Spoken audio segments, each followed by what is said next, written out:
Hello, happy Saturday. Thanks, guys. I'm going to do a little mini marathon today.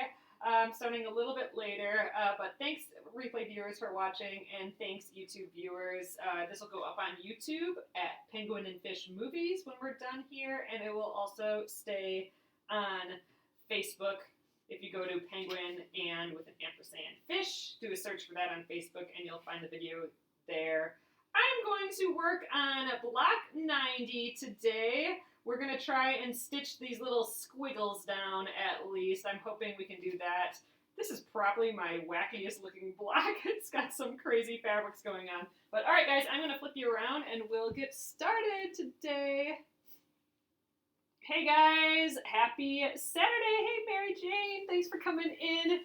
So Saturdays I've been doing a little bit of a mini marathon to kind of work through all these Splendid Sampler quilt blocks. I think I'm 11 behind right now, and we get the new block tomorrow, block 100. The last block on the Splendid Sampler is coming tomorrow. Kind of crazy. So I'm trying to catch up to get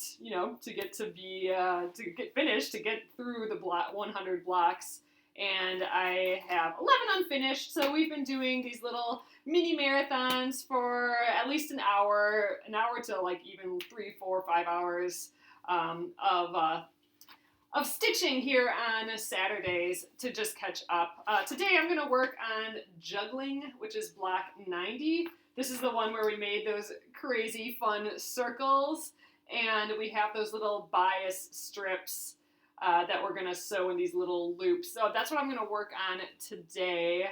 I know some people have been having some hard time with these little bias strips, so I'm going to try and work on those. Oh, good evening in the UK. Hey, Julie. Hey, Cora. Thanks, guys, for coming in.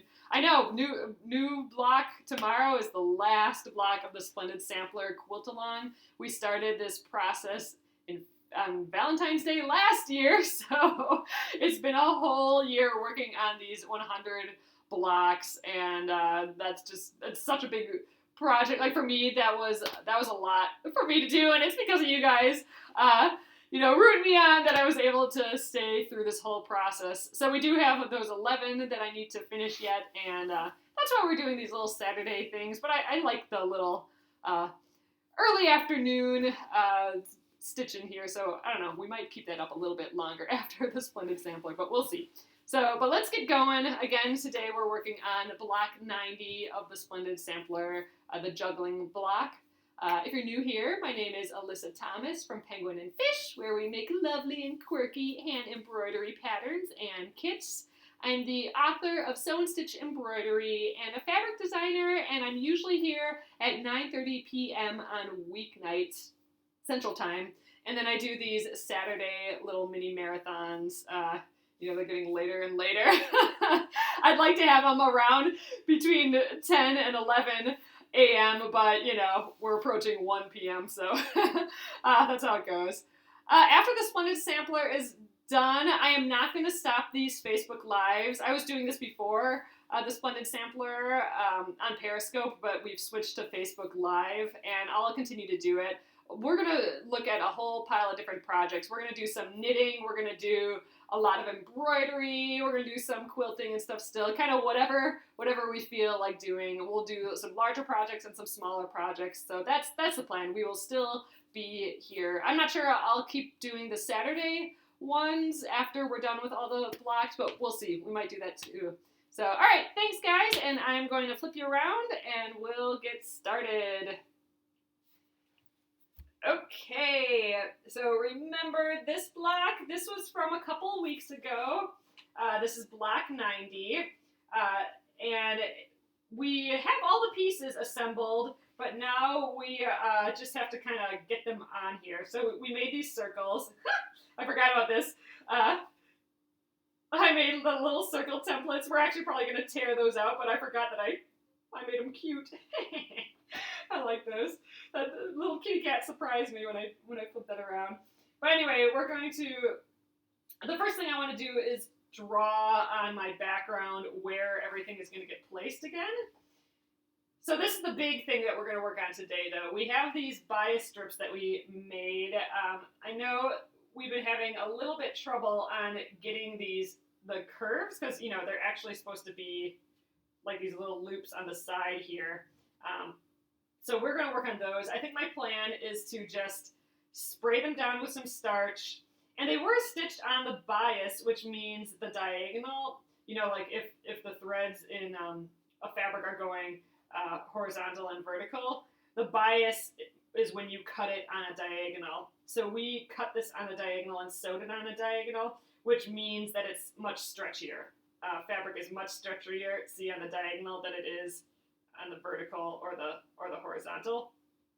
And that allows us to do things like really kind of turn it. So I'm going to spray it down with starch and then really stretch the heck out of one side, I think, and then press it and then try and pin it. We're going to get some, I got my Appliquéd pins here. I'm going to pin the heck out of it onto my background fabric. And I'll probably actually do that with all three all at once. We'll see how that goes. And then we'll stitch those guys down. And we'll at least do that. And if we want to keep going with it, then we'll stitch down these circles as well. I will be taking the cardboard or the postcard out before I stitch it down, but I'm not quite sure we'll get to that today. All right, so here's my fabric. I've already drawn the outside line on it with a water-soluble marker. I should have probably, from the get-go, drawn these on, but I didn't, so now I'm going to have to do that now. So I have a little light table. You can just put this on a window. Like, you could tape this to a window and then tape your fabric to a window. That would be the same effect, but I'm going to just do it here on a light table. And light tables you can actually get pretty cheaply from like craft stores and stuff now. But there I can see that big thick line underneath there. So I'm going to just line up that square that I already have drawn on here already. It's kind of hard to see. All right, I must have drawn it on the outside line, so there we go. Happy Saturday, everyone. Yeah, I should have just, right from the beginning, drawn this on. But oh well, doing it now. My line's kind of not perfectly on there either. It looks. Use the glass top magazine table. Oh, that works. That's totally perfect. Oh, an old X-ray reader thing. I actually have an old light table that's one of those as well, and it works like a charm. All right, so I'm also going to draw kind of the circle edge on here. Maybe not the whole thing, but just this arc that touches other things. That'll help me know where to place my circle later, but it will also let me know where the overlap is, where these kind of overlap the circle. And, you know, it's kind of hard to see what I'm doing, so I'm going to turn it off and on. Oh, yeah, so I can totally see that line. Good. When I'm drawing it, I couldn't quite tell. All right, let's get this circle edge kind of sketched in here.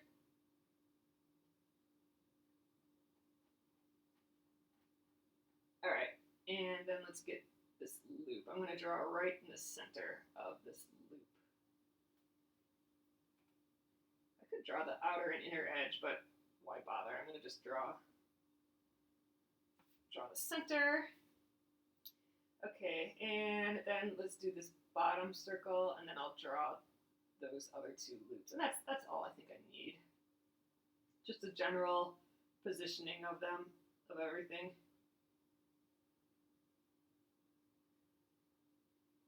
Oh, you've been sick, boy, all week, so your routine is shot. That's no fun. Saturday has become, for 2017, like my recovery day for the week. So after I do this, I'll probably just chill. I might actually work on, I'm actually going to, I think I'm going to clean up the house a little bit, because that always makes me feel like kind of regrouped for the week, having a nice clean house. And then I might, maybe I'll work on my jean quilt a little bit today, or just some other kind of relaxing bit. Maybe I'll sit in the office for a little while, but in general, I think this is going to be my chill day. All right, I'm going to just quickly go over my edges again. just to make it a little darker. So this is a water-soluble marker. This will come out when we're done. I just want to make sure I can see it. This is a crazy background, so it's a little hard to see the design. Sometimes it gets away from me, so I'm just giving it an extra little, especially around these curves, extra little dash of ink.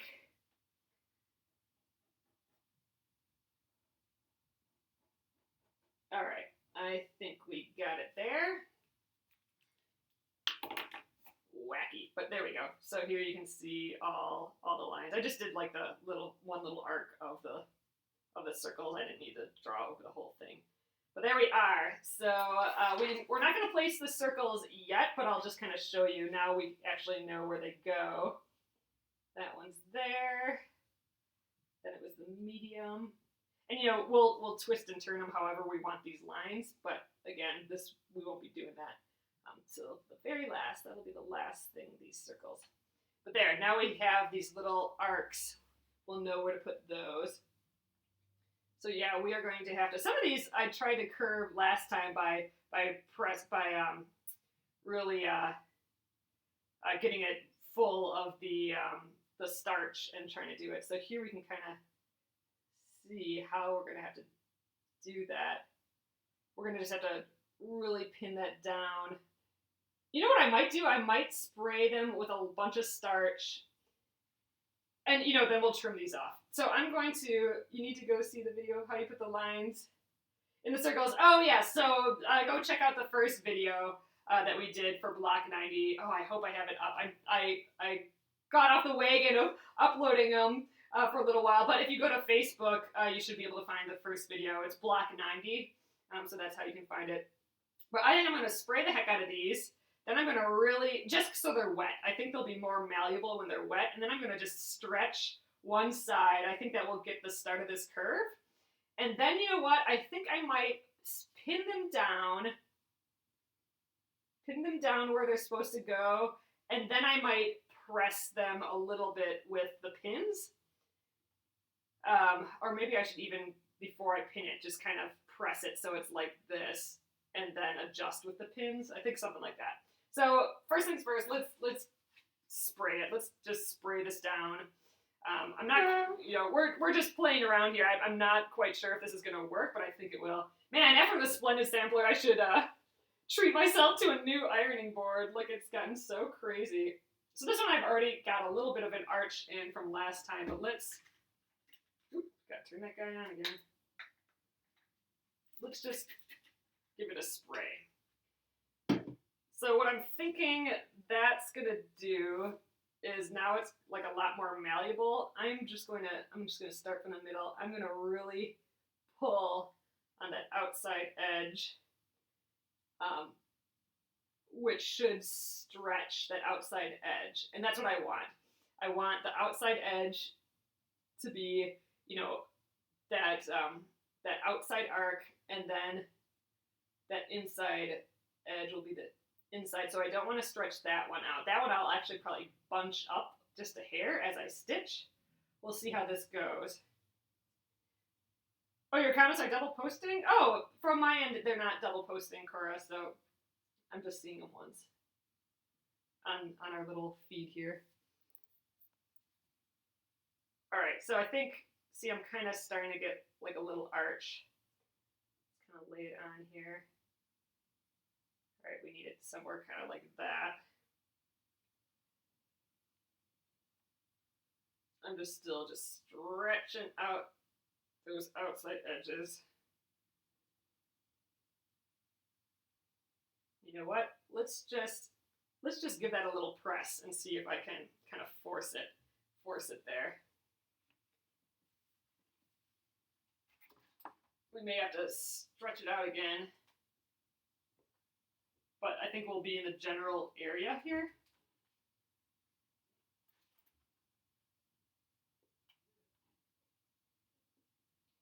So that inside edge is just going to want to bunch up because there's a lot of fabric there compared to the outside. But I think we're forcing it. I think this might work.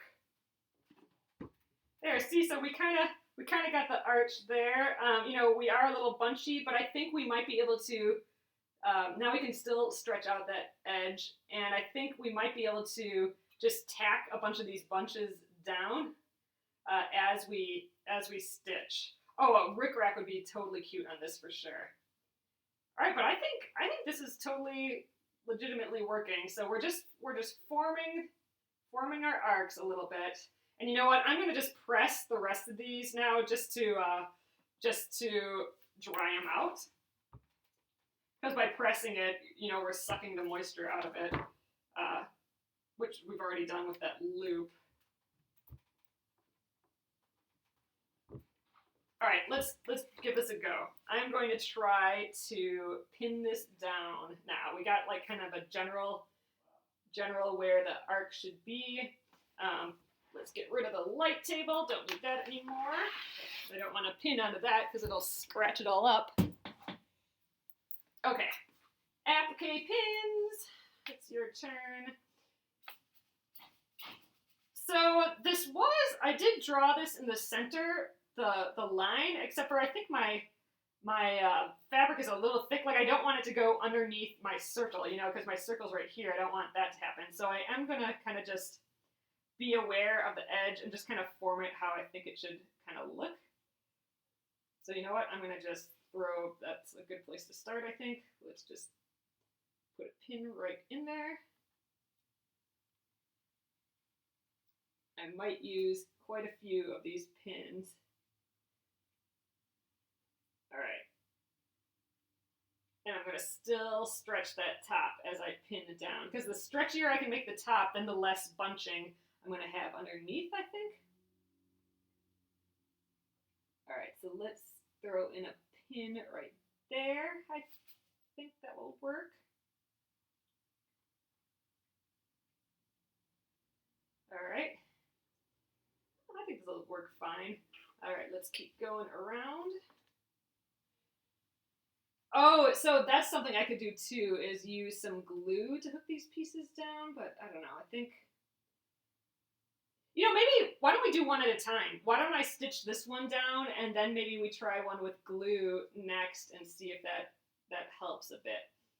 So I'm still kind of stretching it as I go. I want this arc to look pretty though, so I'm making sure that the loop actually looks nice.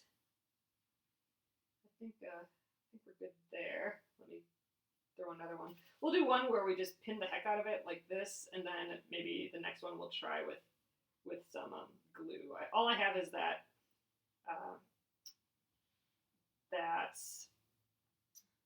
glue stick that we've been using for our English paper piecing.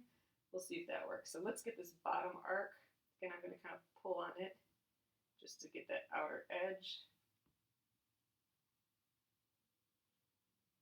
So this arc on the inside isn't looking the greatest, but I'm going to actually stitch the outside first.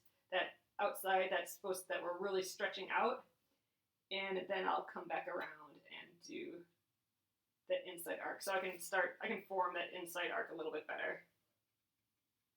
Oh, you'd like a blanket like this.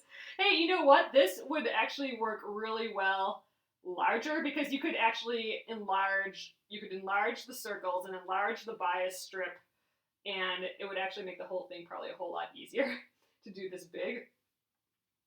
The bias strip you might even be able to arc easier. Don't you just like, I mean, the colors are so wacky on this one too, Cora. It's just such a, I don't know what prompted me to pick these colors. Oh, I think maybe it's just because I hadn't used this fabric in a while. And I'm like, okay, well, that's a crazy fabric. Let's just go full crazy with this. Yeah, super size. Yeah, just like blow this one up entirely. Make this the entire quilt. Like, you know, make this like a lap size instead. So make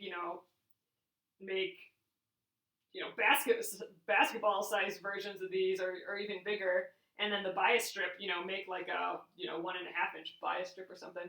So, all right, I think we have that first one down here, all tacked down. So I think I'm going to attempt to stitch with all these pins. And I know we kind of found out that was not the best idea when we did our last block with all that applique, block 98. 98. Yeah, block 98. But I think we might just give it a try still, because I don't want to move these. I don't want to like glue this down and then have lost the pins. But we'll, like I said, we'll do this one with the pins, and then the next one we'll try gluing it down and seeing if that works. Maybe a few less pins, you know. And then we could also just try basting it down with a running stitch in the middle. You know, that's probably actually the best way of doing it. So we'll try those 3 different ways. We got three loops. We'll try it 3 different ways. So, all right, for this first one, I got some thread here. I don't know, I just grabbed this gray from the sewing machine. It's maybe a little light, but whatever, let's just deal with it. I'm gonna use this color. Technically, you should, I think, match your color to your applique thread to your applique piece, so a darker blue or a black would be better, but I don't have any of those in my immediate area. I do have this blue that's on my machine, so let me just cut it off of the machine and see what it looks like.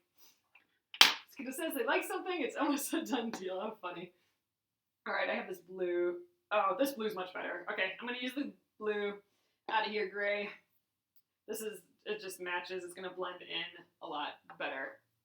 So, all right, I'm going to just take a small bit of thread, because we've been trying some longer pieces, and I don't think that's been working as well, especially when we have the pins. It's too unruly.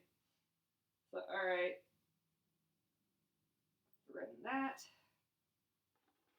And I don't think we need that much just to go around this outside, so I'm going to just take, I don't know, 18 inches or so. All right, let's do that thing where we throw a knot in the end. Wrapping around there a bunch of times. I think I'm finally getting this whole way of knotting, and I like it. So there we go, we got a big old knot. Okay, so ultimately we'll trim these off, because, you know, we're covering these guys go all the way right here, so we hardly need any of all of this. But I'm going to stitch it down first. So I'm going to do the outside edge. I think I'll start here, because then it goes underneath this fabric. So I'll stitch, you know, from inside here a little bit to there, and then I'll jump to over here, go all the way around, and then once I'm here, I'll stitch all the way through. And then, you know what? I think at that point, I might remove the pins, at least some of them, and we'll just come back up the other direction and do the underneath. I might need to switch thread before then, but we'll see. So, all right, let's give this a go. We are doing the needle turn applique stuff again, except for we're already turned, which is nice. Compared to like that other block we were working on where we're tucking the edge under as we go. This is already tucked under because it's that bias strip that we already pre-made, pre-tucked under. So that'll be a little bit of a bonus. It should make this a whole lot easier to stitch. So because it's pinned, I think I can hold it up like this. All right, let's start stitching. I think this is actually going to be much easier because it's pre-turned.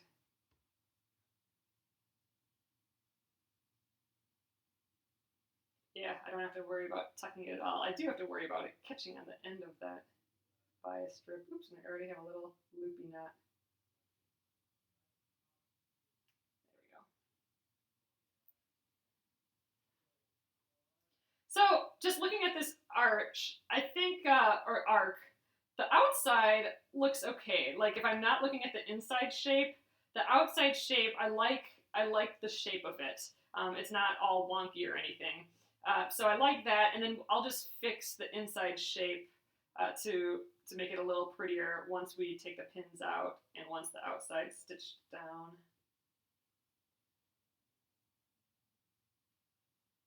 Yeah, this is definitely easier with a shorter piece of floss or thread too, compared to, oop, see, that's the problem. We're gonna get stuck on these pins. So again, what we could do we could, just like how we did the applique of block 98, we could, after we get it pinned like this, I could just go in and out in a running stitch to stitch this whole bit down. Then we wouldn't have to deal with getting caught on any of these pins either. Oh, that's so funny. Husbands are the same way. I want cookies and then end up making cookies the next day. Just like the kids who want a quilt. That's funny. All right, so now here I'm going to just jump to the other side. We'll start stitching right here. Oops, lost my needle.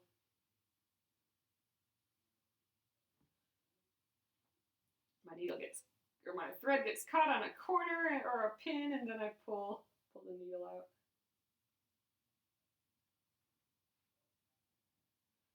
All right, there we are. So this is actually going pretty quickly, I think.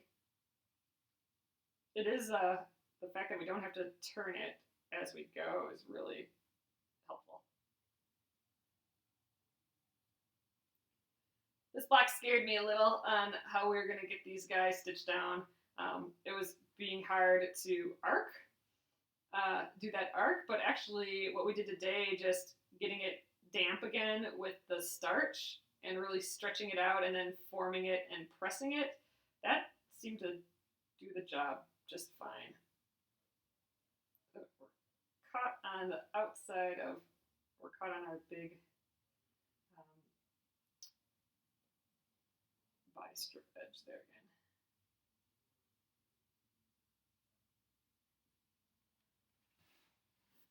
Is this the first time you've been able to use such a big piece for the background? I mean, that's one of the reasons that I decided on this fabric for this block, is because, you know, towards the end of the Splendid Sampler here, I'm running out of my bigger pieces of fabric. So this block almost had to be done with this as the background fabric because it's one of my larger pieces yet.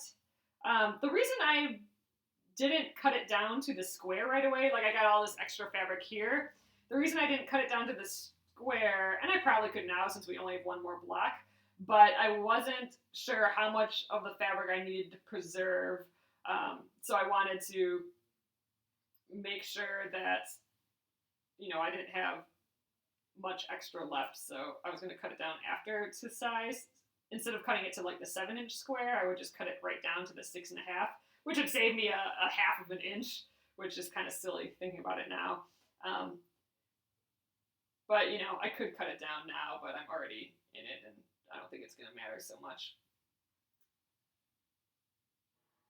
But there, oh, we're getting this outside edge stitch. I'm excited about this. I'm going to try and form this a little bit more. I think that should arc up a little higher that way. See if I can hold it there.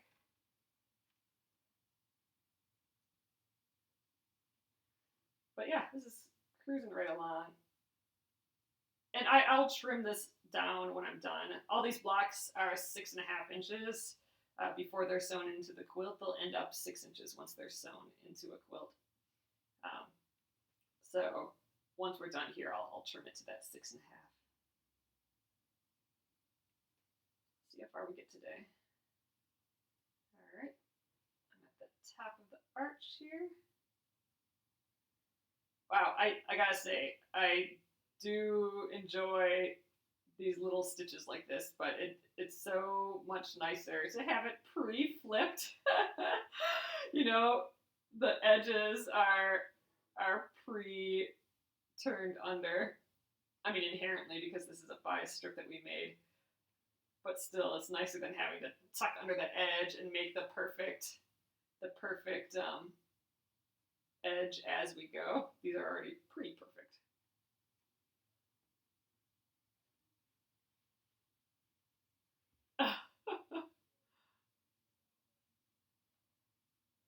You know, I made that sourdough starter, and I made a couple loaves of bread out of it, but then I let it sit for like, I forgot about it for like 2 days, and then it got totally moldy, so I have to start a starter from scratch again. It was fun making bread. Those couple of loaves of bread out of it, though. But yeah, you end up with so much starter. I've heard you can make like pancakes out of the starter though, if you have too much starter, and that's kind of funny, I thought. Haven't tried that before.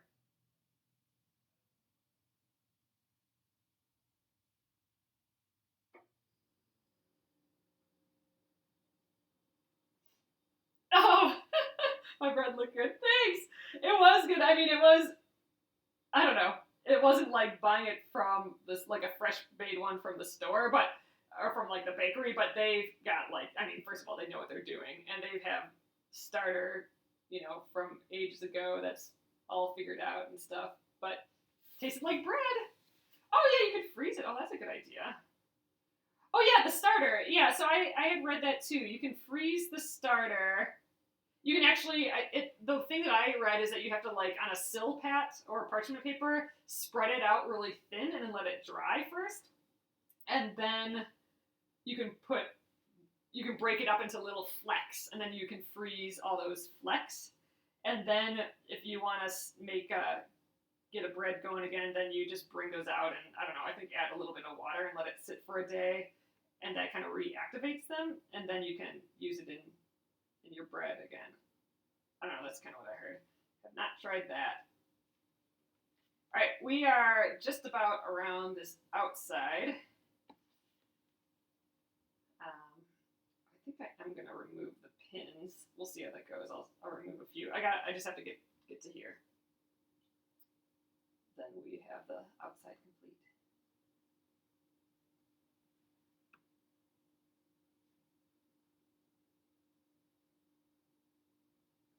All right, going through other side of the bi strip here. It's a little thicker to stitch through by hand. These pins aren't causing me all that much pain here. Like, well, in the sense that I haven't stabbed myself with them, and at this point, I'm not even hooking a lot of them, so I don't know why that is all of a sudden. You have about 8 cups of it. Oh, funny. I haven't started spreading it out. I haven't heard about spreading it out. Yeah, I don't know. It was just somebody's blog article that I read that on. All right, we are on the inside of the circle again now here. And you know what? We have quite a bit. Oop, there, I grabbed a pin. We have quite a bit of thread left, so I think I'm going to try and keep going with this same thread. I'm going to just kind of loop it through the fabric and the bias strip a couple times here just to kind of lock it in place. Actually, I might even tie a knot here. Actually, we'll just do a couple stitches. That's fine. All right, now I'm going to jump to the other side. There we go. So we're still in the circle area. The circle will be stitched. Oops. Circle will be stitched here.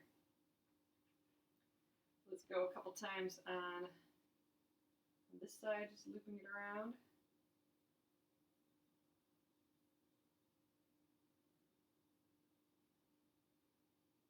Oh, you're just in bed, Leo.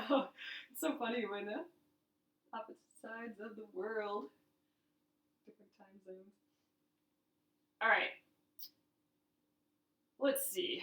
I'm going to just start stitching a little bit, and then I want to kind of see what happens if we start taking out these pins.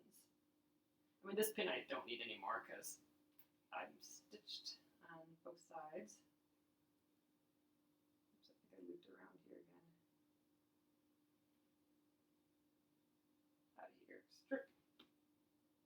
There we go.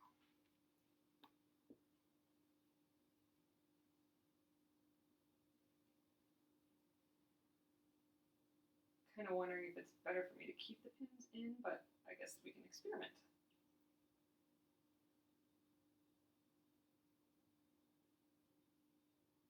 All right, last stitch. Let's take these pins out. And you know what? I'm gonna snip these off too. This one's stitched down, so I'm gonna just go like that. Don't need that long anymore. I just keep my thing keeps just grabbing. My thread keeps grabbing on it. how far are you past the arc where the circle goes? I am all the way on the outside. Oh, how far in?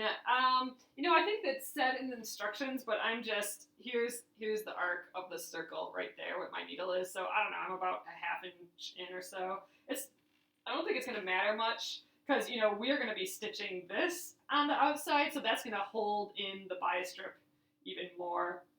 So just enough that it's not gonna pop out anywhere, I think.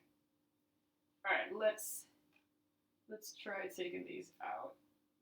See what we get.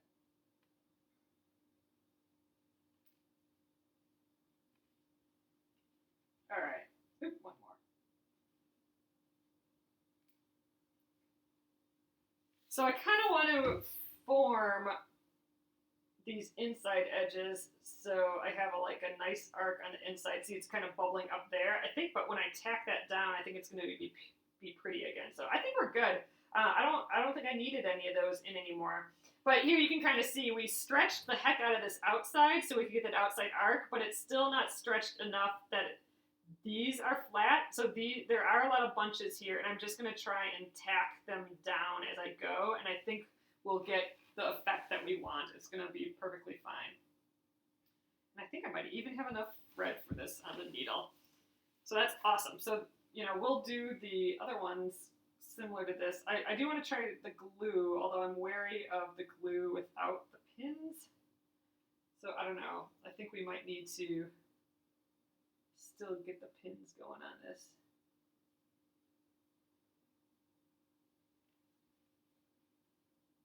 So I just need to watch as I go around this inside arc that the arc is still pretty, that I'm tacking down all the places I need to tack down.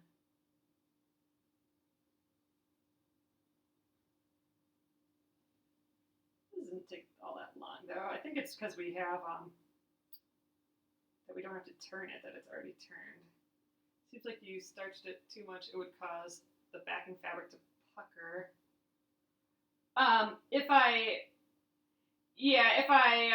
I think if I would have put this down with it still wet, as it dried, it would try and pull in, but I dried it with the iron a little bit. By pinning it down when it was flat, I think that's gonna keep this inside from puckering too much. So I think we're okay as far as starch. All right, I think this first half of the arc looks pretty good. I might just do slightly smaller stitches on the inside here just to be tacking it all down. Oh, stretch, not starch. Yeah, if we can, I think the starch though helped with the stretching, like I could really stretch it out with the starch, and then pressing it while it was still wet kind of locks that stretch into place without it really stretching anymore. Like I don't know if I can really feel the stretch anymore because it's dried in that position. So I think it'll be just right. All right, but up on this tight inside curve, we'll have a lot of little areas to tack down.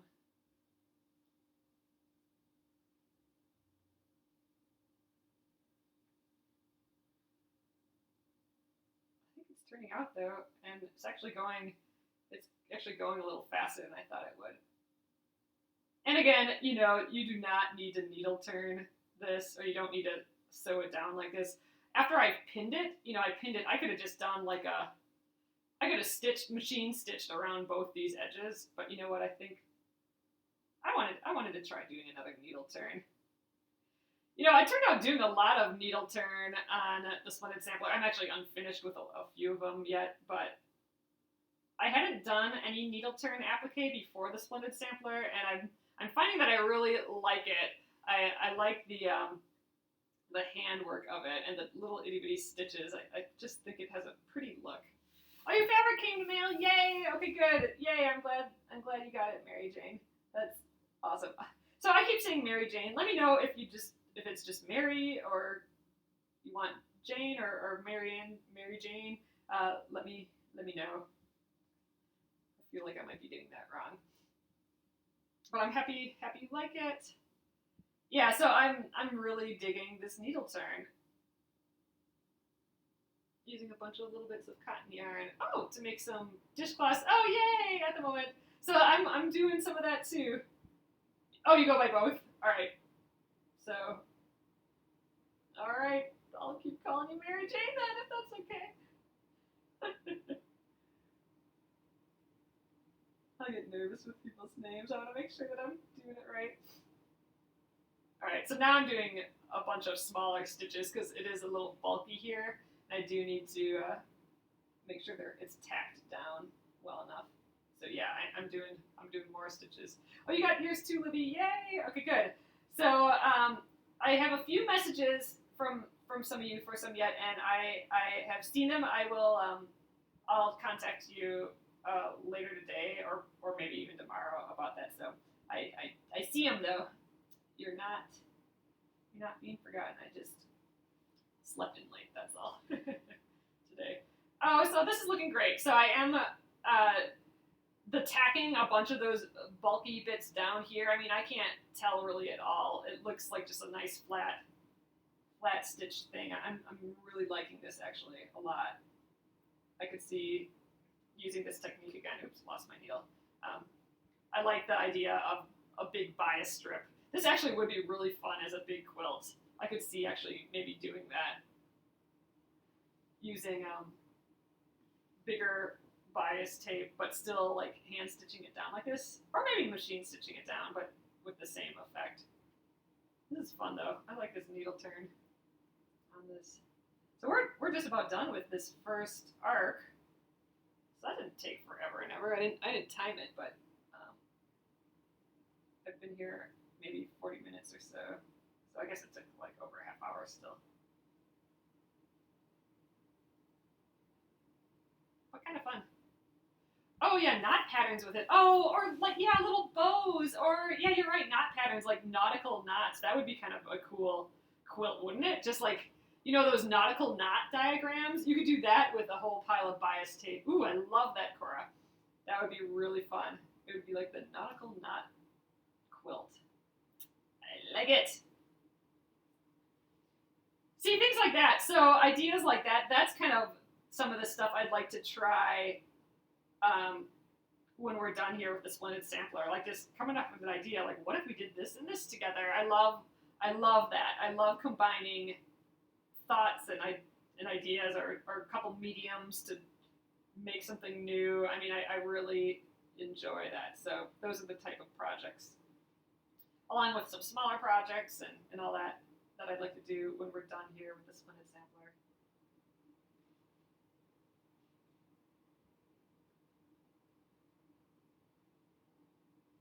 All right, I'm inside the circle again. I'm gonna do, I think, one more stitch. And now this one we have enough thread for all that too, that's great. So I'll use that about 18 inches for all the other ones too. I'm gonna loop it around a few times. Oh, for a Boy Scout or a firefighter, or, yeah, that would be cool. Since they have to know all those knots. Yeah, it would be cute. Yeah. That'd be really funny. And then in embroidery, underneath each knot, you could write like what the knot is. Like, this is the fisherman's, screw hitch knot or whatever. Like some sort of weird name, I'm sure. You could write that in embroidery underneath it. All right, let's tie a knot.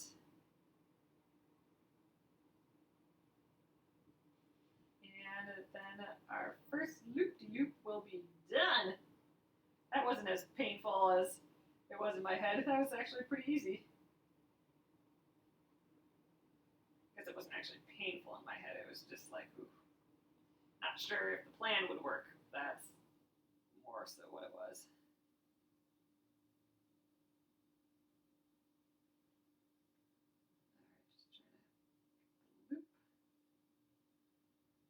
All right, there we go. Trim that. Okay, and I'm gonna trim this again on the inside of the circle here. There we go. Loop number 1 is done. All right, so I just want to peek. So this it'll be like that, and then the medium-sized one. cute! There's the start of our block here. I like it. This is so wacky. It's just like beyond wacky, these fabrics together, but it'll be fun. It'll be one of those goofy blocks in my quilt here. But here we go. See, so I did do a lot more smaller stitches on the inside just to kind of tack down all those little bits that were poofing up. But, you know, I think that tactic worked just fine. I think this looks great. So I'm going to do, we'll try glue. I'm a little nervous about that, but, you know, it's worth a try. So let me find my glue stick here. There we go. So the next one, let's do the same thing. I'm going to,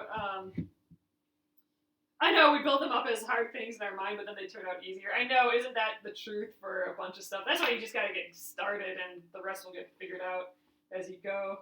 But all right, so I'm going to do the same thing where we spray it and then really stretch the heck out of the one side, and then where we kind of try and loop it and press it. So up to that point, I'm going to do the exact same thing, and then I think I will try gluing it down instead of the pins.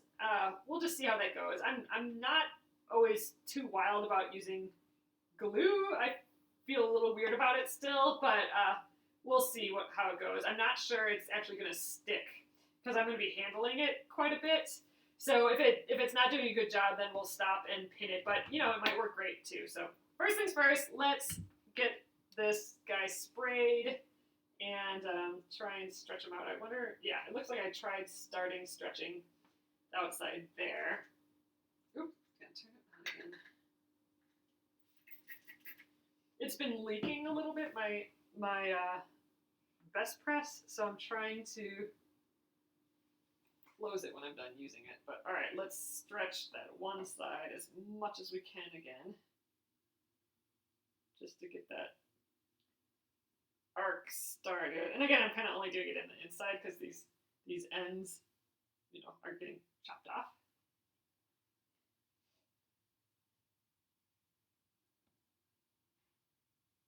All right, it's gonna be something like that. Let's still try and stretch it.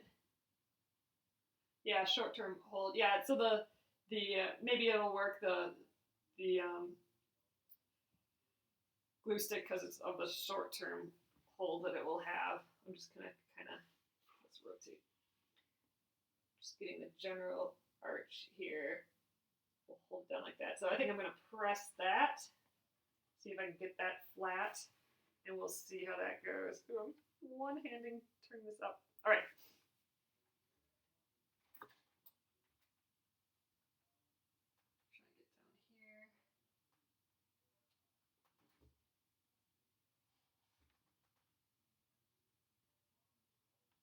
Trying to form it a little.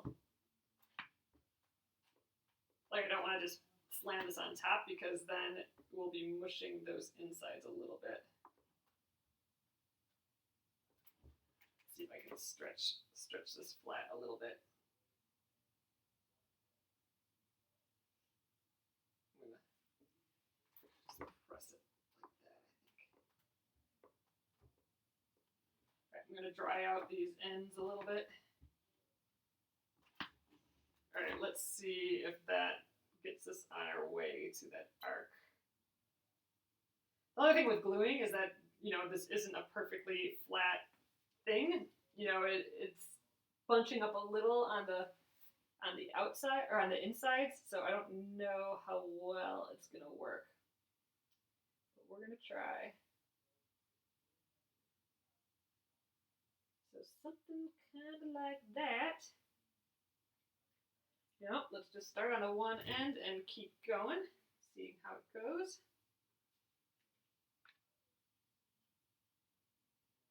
All right. Let's go like this.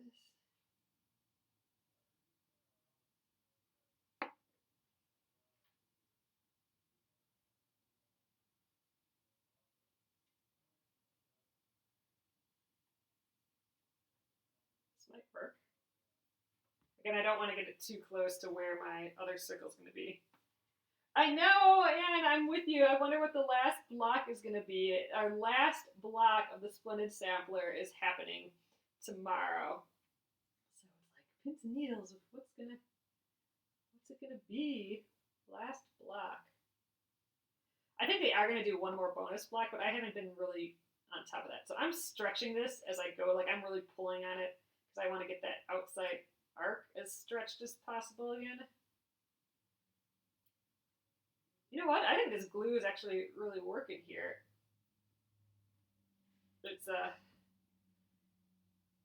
It's holding down that inside curve quite a bit too. This might be the key. This glue. Whoever figured that out is super smart. So I'm a little worried about for the inside. Oh, it might be a heart for Valentine's Day. That's kind of what they did at the beginning of the Splendid Sampler, though. So I'm not sure if they'll do it again, but maybe. It's a good guess. All right, I gotta fix this a little bit. All right, I'm gonna pick up the inside of this a little bit. I don't like what's happening here. But again, I suppose at least if I can get the outside arc looking nice, that's all I really need to worry about now because the inside will tack down.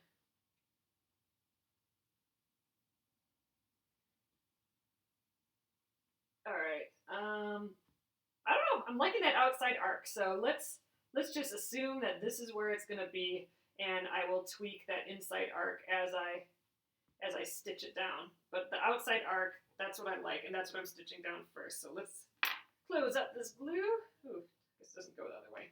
We'll just push it down. All right. Let's start stitching. You know what? And I think I'm going to trim these a little bit. Well, nah, we'll see how it goes first. So, all right, let's get another. Oh, you've done most of the bonus blocks. Oh, awesome. You got behind in October. Haven't been motivated to get caught. You're about 10 behind on the whole thing or on just the bonus blocks? I think my mom's doing both, or most of the bonus blocks. I don't know if she's done them all. Oh, Belinda, so I did get your email. I just haven't, I haven't really been on the computer yet today or last night. So I have it. I will I'll email you or I'll message you when or email. I forget how you wrote it, but I'll do that right when I'm done here today. But yep, I got it. All right, so I'm gonna go around the needle a bunch of times. I think I might have cut this thread too long again, but I don't have all those pins in my way this time, so maybe it'll be okay that I have a little bit more thread than I did before. All right. There's our knot. I'm going to do the exact same thing. I'm going to come up on this side and then duck under here and go around the outside, then come back up around and go on the inside. Oh, a total of 10 behind. I think we're about the same then. I think I'm at 11 behind. Yeah, I'm 11 behind.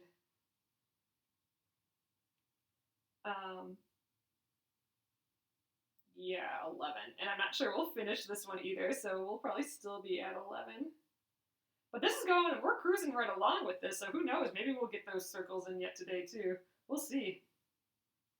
I'm feeling good about where we're at with this. All right, I'm starting to stitch this down.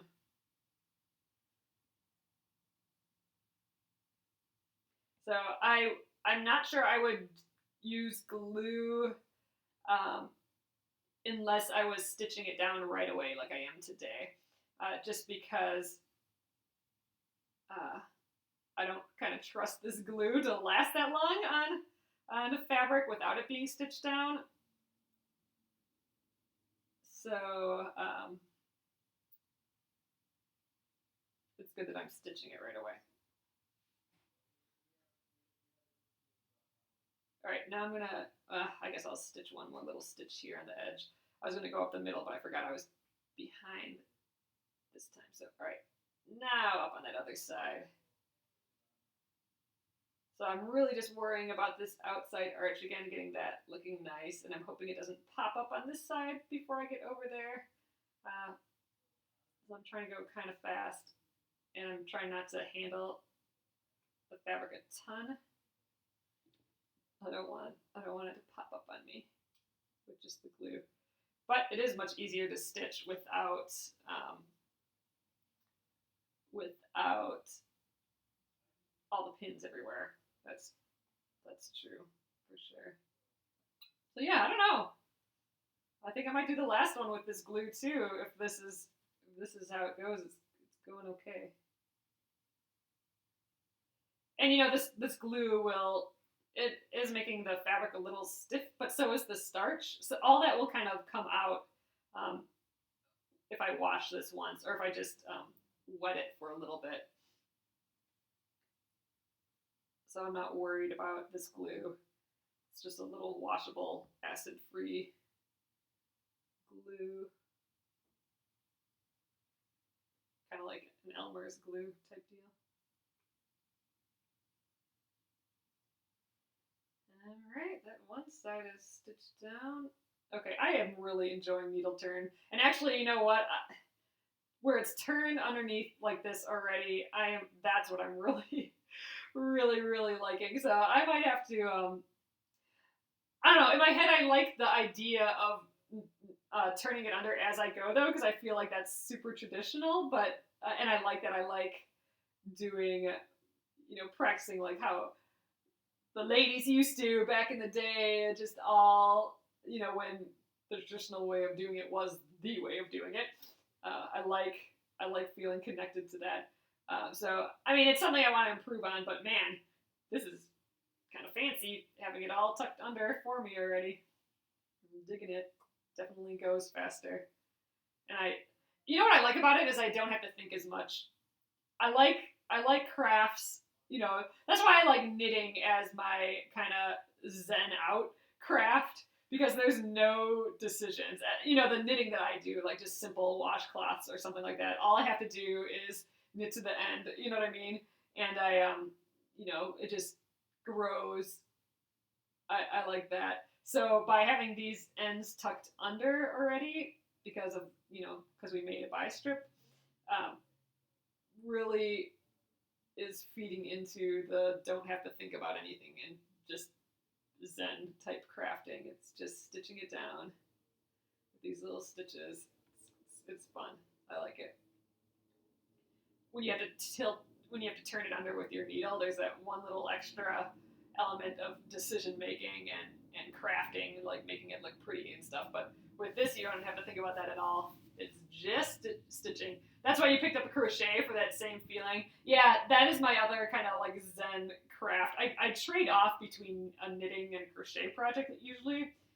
Um, but yeah, where you don't have to think like at all, and it's just like kind of muscle memory type stuff, or there's very limited decision making.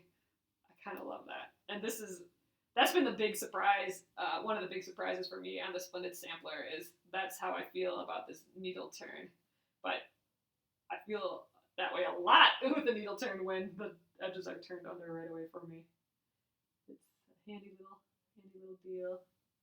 All right, we are reaching the end of our arc. I'm just about now going to go within that circle area. So I'll do a few stitches in, and then we'll just jump to the other side again and do the inside. So the inside again is, I think it'll look fine once we just tack it all down. So we're going to do a bunch of smaller stitches again just to get all those bunches tacked down. But yeah, this is turning out to be easier than I thought it was to do these little arcs. I thought we were going to have to fight with the fabric quite a bit. If you didn't do the bias strips on the bias, which is the diagonal part of the fabric, and you can check out the old video we did of Block 90, the first couple days of it, to see how we made those. But if you didn't do it on the bias, if you just did a straight cut on the fabric, that would be, it would make this a little more difficult. It wouldn't do that stretch and turning very easily. Yeah, Cora, that is exactly how I feel about knitting and crochet. A knitting mistake can ruin the whole thing. A crochet mistakes cost just a few minutes. Yeah, and that's one of the things I'd like to alleviate for myself. So that's kind of why it'd be fun to do some knitting projects here. I would like to do a knitting project here where we make all the mistakes and then try and fix them, because that is my paranoia with knitting as well, is what happens if I lose a stitch and it runs all the way down the side, or how do I make up something like that? You know what I mean? Um, that I'm so fearful with knitting on those little things. So I'd love to like make that fear go away by on purpose making mistakes and fixing them. I think that would be a fun challenge, a fun little project we could do. I have that a book called Knit Fix, and it basically does that. It's like, did you make this mistake, or does it look like this? Well, here's how you fix it. And I'd almost like to go through an entire book to really make that fear go away in knitting. And that's why I like crocheting too. I really like the look of knitting. Uh, Usually better than crochet. Not all the time. It depends what it is. Uh, but there's all that side fear with knitting that I'll mess something up and have to go way back, or which I won't be able to do because I don't know how to do that, and I'll have to start from scratch. Whereas with crochet, if you goof up, you can just pull out a few stitches and you're back to where you were. It's no biggie at all. You can fix easy knit or purl mistakes, but if it's a complicated pattern, I'm lost, rip and start again. Yeah, exactly, Anne. So that might be a fun thing to do here. Let's make some knitting mistakes and figure out how to fix them, because I love knitting, and that is a fear that I would like not to have. The other thing is like knowing, how to increase. Like, there's so many different ways to cast on for different reasons, and there's so many ways to increase and decrease for different reasons. I would like to know those things a little bit more so I can make, better decisions or know why I'm doing something. All I can do now with knitting is follow a pattern. I can't adjust or think for myself with knitting. So that might be some fun things that we could do here. Just learn more about knitting and crochet. I know a lot of people have a hard time wrapping their heads around crochet a little bit, like the difference between a double crochet and a treble or a half double crochet and all that, and just a few things. That might be kind of fun. We'll go through some basics of those just because I love doing it. But then, yeah, we could go into the problem solving of it all too. I think would be kind of fun. Fun for me, at least, one of those things that, is on my list to figure out one of these days. All right, here's where it's getting really bunchy, this inside curve, and I think I'm going to, again, just solve that by doing a lot of small stitches, and it'll just hold everything in place, I think, and then we'll have a nice inside arc again. But this glue is totally working well. I think I'm going to do the next one with the glue as well. It's working a whole lot better than I was expecting.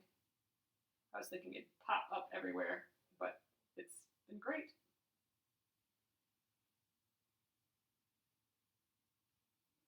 Oh, finishing your crochet blanket now. Awesome! You have 7 of your 13 crochet doilies on. Oh my gosh, that's amazing. I can't believe that you're doing that many. I'm doing 1 crocheted doily right now, but it's taking forever. I decided to change colors, like put in a bunch of fun colors as I go, but I'm doing like it where like just one of the spokes that are coming off is a different color, but when I get to around to that spoke, I have to start and stop my thread every time. So I have so much thread to tuck in. It was kind of a stupid thing to do, but I think it'll look cool. It's just, I'm almost sewing in thread more than I'm crocheting. And it's teeny tiny. I'm using the tiniest freaking needle that exists ever, I swear. It's so small. I don't know what size it is, but it is a small needle. I'm using my grandma's needle and some of her old thread, and I can't believe it's like crocheting with dental floss. Basically, it's so small. Even dental floss is even bigger than it. I'm using a 10. I'll have to check what this is. I have not seen a crochet hook this small. I mean, it's fun to use, but man, it's kind of crazy. All right, I'm putting a lot of small stitches here because there's a lot of bunchy fabric, but I think all these stitches are helping to at least visually make it look like there's not so much bulk. I think it was helpful really stretching this as we laid it down here too, because that'll get rid of a little bit of this bulk. Ooh, a ruffled border for your blanket. I've not done that before. For the crocheted blanket, that'd be kind of fun. Yeah, I don't think I've done like a ruffled little edging. That's a very crochet thing. It's very easy to do funny things like that. Well, kind of like this, where it's really stretched on one side and there's a lot of extra on the inside, which makes like a big wavy, you know, it bunches up, but on purpose to give it a little wave. They actually use crochet a lot for, I don't know, those weird math problems where it gets exponentially bigger on the inside, but it doesn't. It stays the same on the outside. You can actually see what some of that math looks like with crochet, which is kind of amazing. So I think they're like, some places are using crochet in schools and stuff just to visualize some of that crazy math that I don't know how to do anything with. It's pretty fascinating though. All right, we are done with that arc, so we're on the straightaway now, which is easy peasy.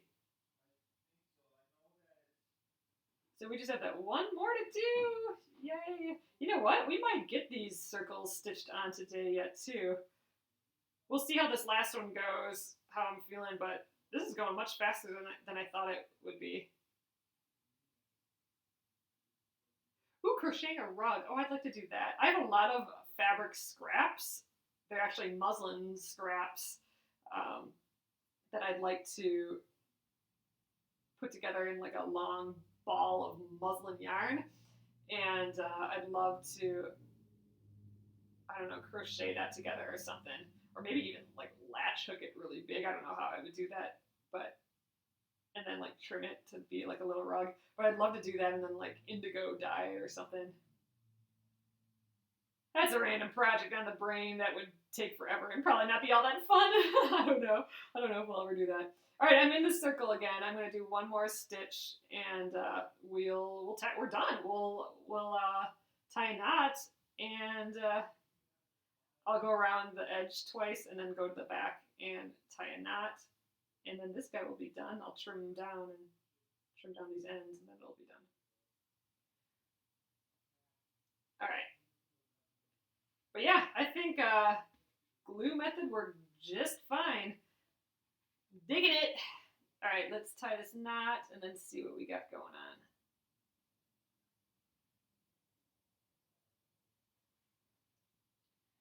I'll lay the little my circles on there again just to see it again.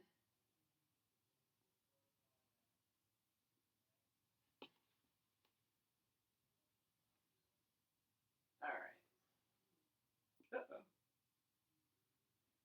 Oh, we've got a big pile of knots back here now. Oops. That's what happens when I have too much thread. More thread than I need. It's all jumbled. All right, there we go. Less thread next time. Turn that side down too. Okay, here we go. Oh yeah, let's turn these guys off too.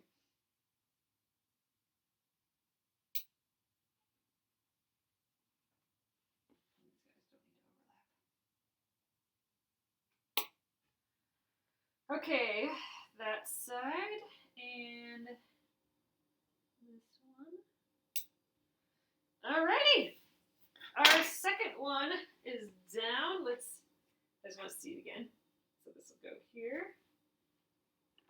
And this guy there. Probably, I don't know how we'll lay that out. We'll have to decide on that. And then this guy will sneak in here somehow. Oop, don't want to touch him though. Awesome, one more. This is cruising along, I think. All right, let's do the last one, and I don't know. We can maybe we'll start stitching these guys on. I'm gonna pull these out. I might actually have to tear them out of here. We had to tear them out of that other project. This should be pretty starched. We put that thick starch on the edge here, so we shouldn't lose our circular edge. I'm going to pull these out and then we'll stitch them on too, but let's see how this one goes. So again, let's spray this guy down. Let's get that arch. I think I am going to do the glue again though. That worked pretty well. I like it. All right, turn that spray off again. Okay, stretch a little and now back to it. So again, I'm just really pulling on that one edge.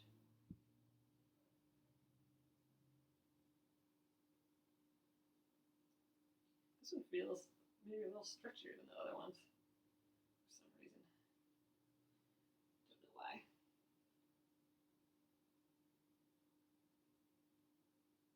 All right, let's kind of line it up on, this arch seems a little bit bigger than the other ones.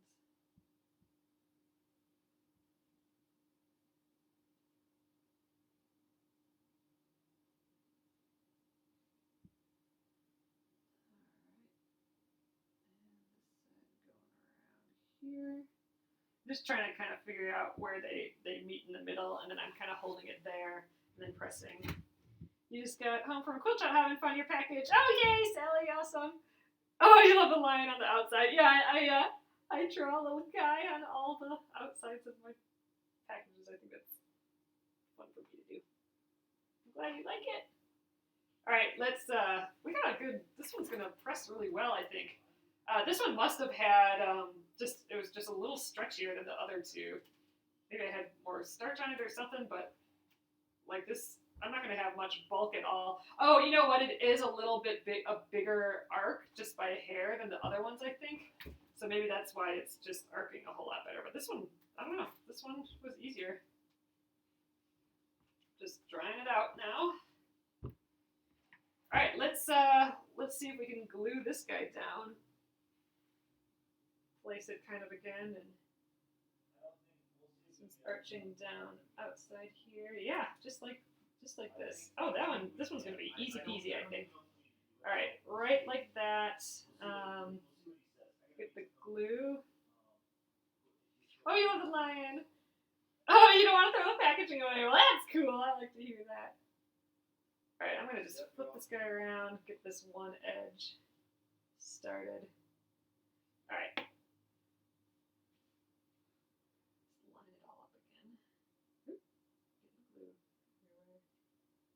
Again, I don't want it to touch my circles, so I gotta arch it in a little. All right, let's do the rest of this. Yeah, this one's, I don't know, this inside arch is completely flat on this one. Oh, you guys are awesome. And you know, sometimes I do other animals on the outside of the packages, but I don't know, for some reason I really enjoy drawing cute little lions. I know it's not, you know, in theory it should be like a penguin and a fish or something, but I have fun drawing the lions. I feel like they're all like different, and they all come out different, and just want to play with all the little lions. I'll make a packaging quilt. Oh, that'd be funny. All right, I think we got that glued down. This is great. I'm liking this glue thing. And this one, again, the inside is like as flat as the outside, so really stretching that outside worked super well on this one. All right, enough of the glue. Let's stitch this feller down. Okay, let's use a little less thread than last time.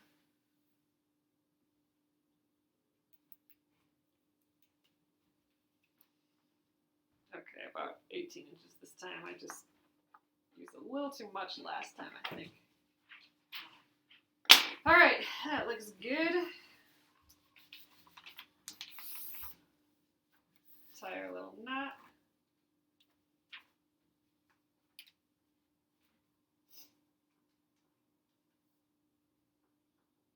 All right, let's get this guy going. I'm gonna do the same thing, starting here on the outside, then jumping back around to the inside, and then we'll be done with these loops. Yeah, when we started these with the black, I was nervous about them. Like, how are we going to do these loops?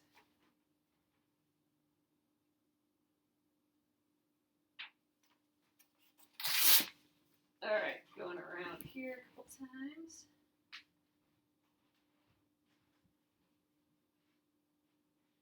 Ooh, so the glue, you know, I still have to watch for the glue because, you know, it's a temporary glue, so I don't, you know, it wants to pop up a little bit. So let's get this stitched down as quick as I can.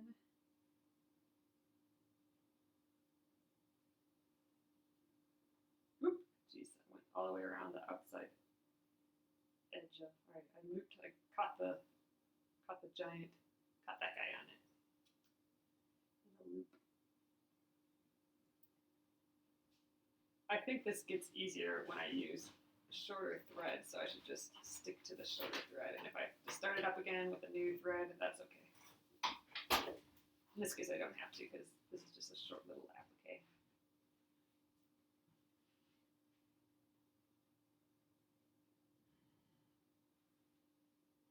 This is going speedy. Again, I think it's because these guys are tucked under already. I'm going to add one extra little loop here to kind of lock it in place. Oh, new washer's installed. You're going to sew again. That's funny, Amy. All right, jump into the other side.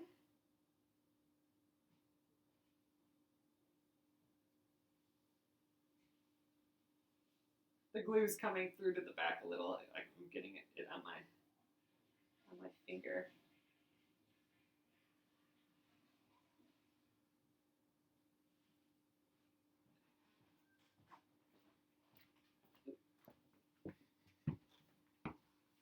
All right, oops, the glue's coming up here too. Let's get it down.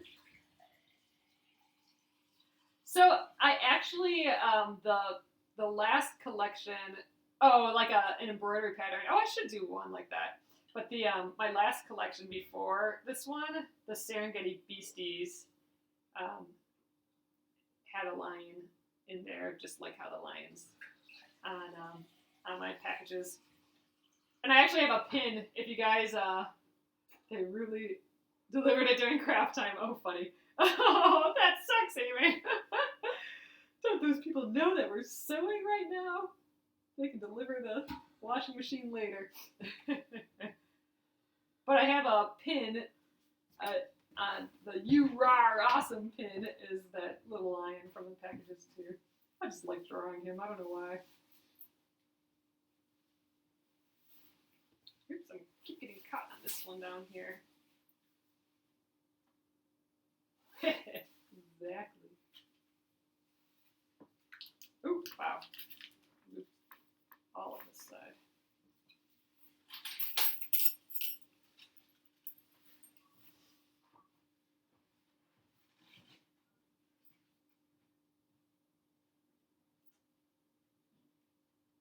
Oh, that's nice. Thanks, Susan. The "You Rar Awesome" pin. I'd like to make some more pins too. That was kind of fun to do. Just got to figure out what.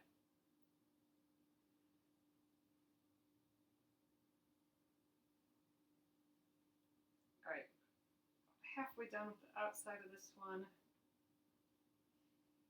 I think I might, we might stitch at least one of these circles on yet today. This went a lot faster than I thought it was going to. These little arches, or squiggles. We would call them squiggles.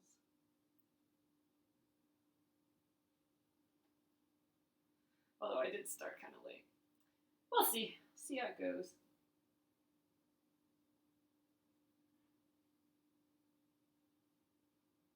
Oh, you just cut the extra fabric underneath?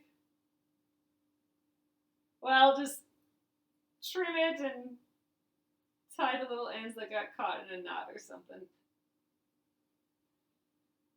It'll probably be hidden.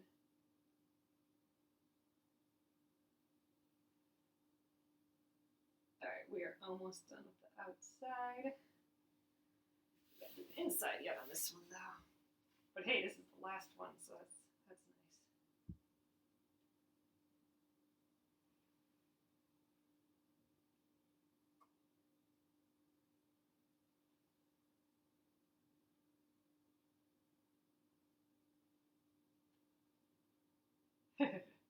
they decided to try another hand turn block for 98. Oh, wow. Oh, cool.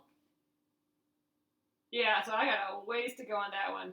But man, if that one was all tucked underneath like this already, that would be smooth. But that one I'm doing in the more traditional needle turn applique, where I'm turning it as I go. It's not all turned underneath for me already, like this one is.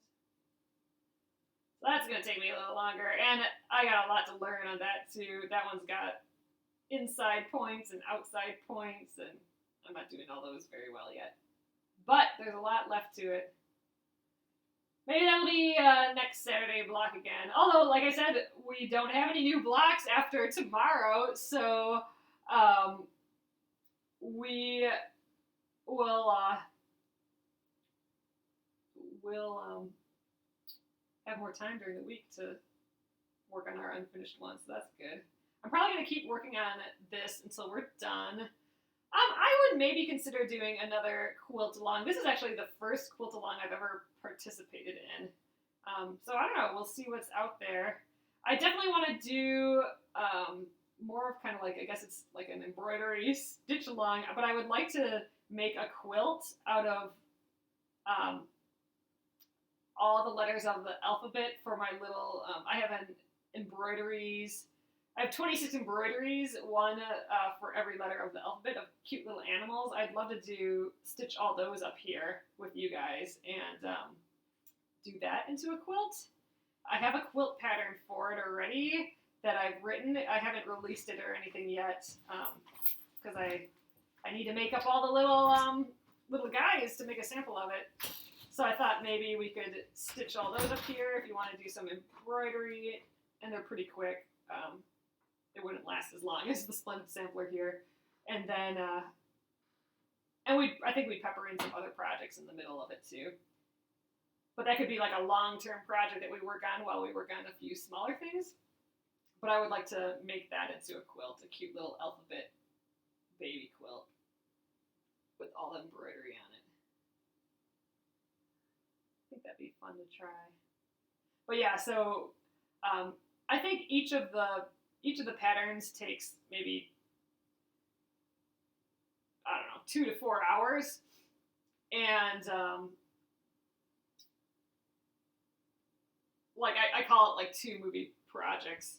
And that would be kind of fun to do during a week, like one a week, and then we do other projects during the week too. Have you thought about doing the embroidery quilt as a quilt as you go thing? Oh, that's interesting. So I have to figure out the whole quilt as you go thing yet. That's not something I've done much of yet. I was in an embroidery stitch along this summer. She called it Beautiful Quilt. Oh, that's cute. That was so nice. Hand embroidery is nice to carry places. That's true. That's what I love about hand embroidery. It just travels so well. And, that's some of the stuff we could talk about, like how to, when you're traveling with embroidery, how to make sure you have everything you need and all that. We can focus on a lot of those things. So, yeah, so I think we might do something like that. I'd still do the live videos for all of them, and so you could just stitch as you go, or stitch with me in the evenings, and we'll work through this whole ABC alphabet animal quilt, but we pepper in other things like smaller projects, like the little knitting things, or trying some new ideas and stuff too. So this one, I don't think I had to put as many stitches in because it is laying really flat. We don't have the bulk that we did in the other ones. So, I don't know. So this one, this bias strip is just a hair stretchier than the other ones, which is great. This is how it's supposed to be working with a bias strip, where you can really stretch the outside and do the inside. And not so intimidating with just the 20 blocks. Yeah, so this would be 26 blocks, because there's 26 letters. And they're all relatively simple embroideries. A beginner can do it. And the only hard thing is that, it's not even hard, but there's a satin stitch letter on it, which takes a little bit of time for each one, but you could do that in a back stitch or any other thing too. But yeah, that might be fun. And, you don't have to do the whole alphabet either. you could just spell a name or something and then come in when we do that letter. But yeah, we'll see. I haven't really planned that out quite yet. But yeah, we'll keep going with things after the Splendid Sampler here, for sure. Keeping up the videos.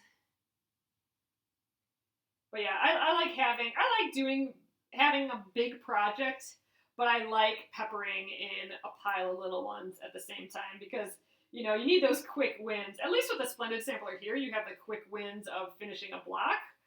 But I like nice little finished projects peppered in with bigger long-term projects. So that, to me, that's a nice thing to do. So we'll do that. We'll do like a bigger project maybe, and then a few little ones. We're almost done with this loop. Stitch one more on this side before leaping underneath.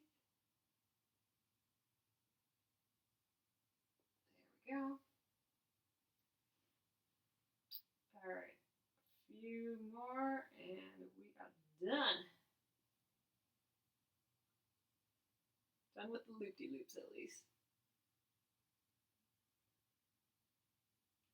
Oh man, you guys, yesterday it got like 40 degrees warmer than the day before. So we had a 45-degree day yesterday, and I went for a long walk, and I walked to the grocery store, and it was so nice. All right, I'm gonna do one more stitch and then tie it off.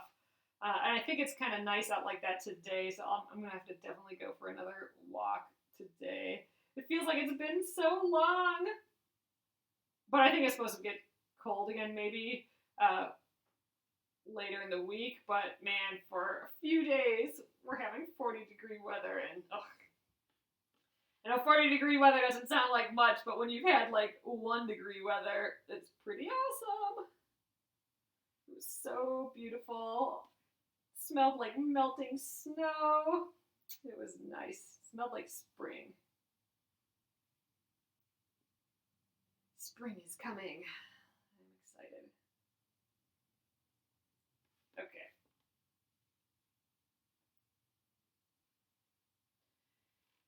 All right, that is it for these little loopies. Let's trim this last one, and let's start these circles. Okay, there are our loops. That's called a teaser. You should get into the spring mood. I know. Oh, the spring teaser. That's what's going on outside right now. All right, so let's just place these. I'm just peeking again at what this is going to look like. So wacky, these colors still.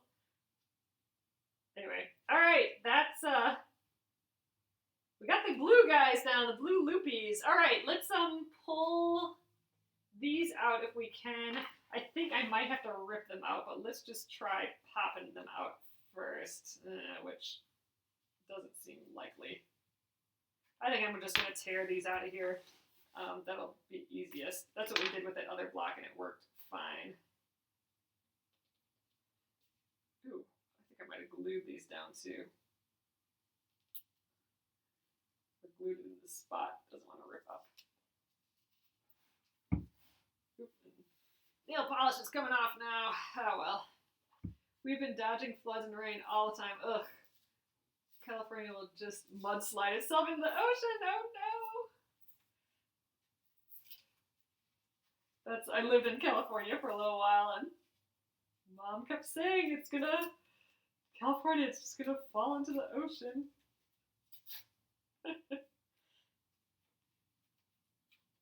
Alright. There we go. That's our first circle. So that came out really easily. And because we've already starched it quite a bit, I'm going to trim. Oh wait, that's not attached.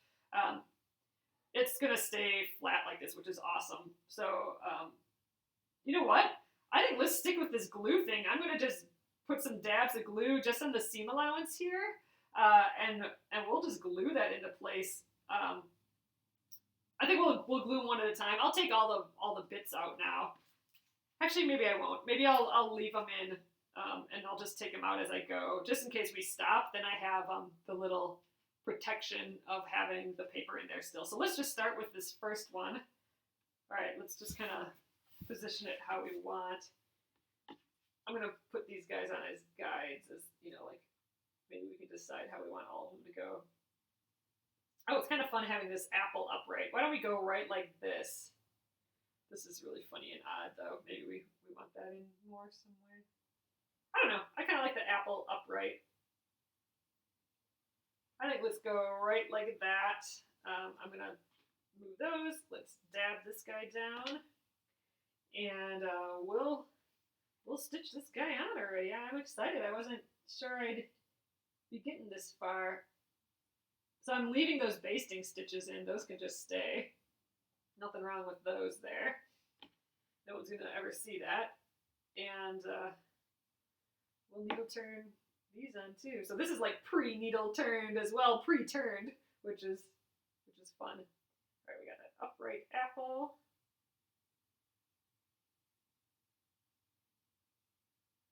They're kind of like that, I'd say.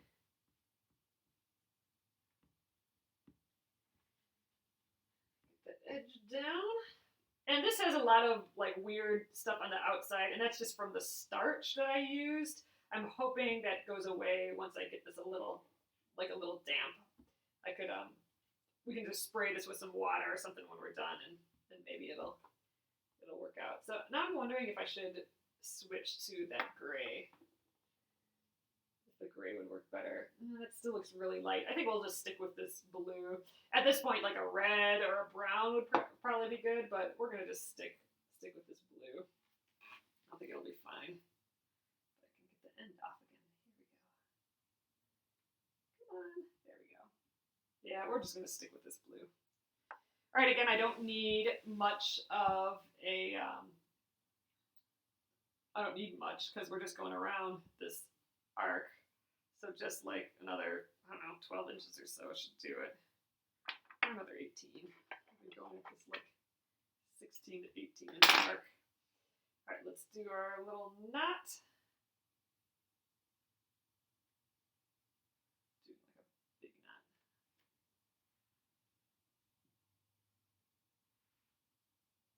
Okay, there we go.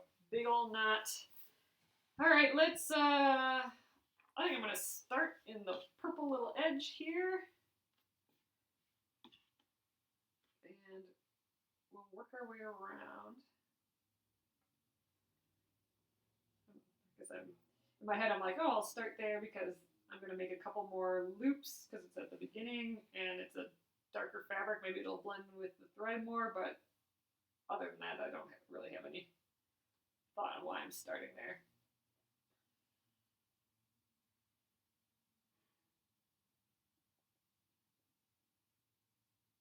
Ooh, just grabbing the edge. There's a lot of fabric there. Oh, you have mosquitoes already? Oh God. That's no fun. It's just, man, mosquitoes really know how to ruin a summer. You know what I mean? When you just can't be outside because of mosquitoes, that blows.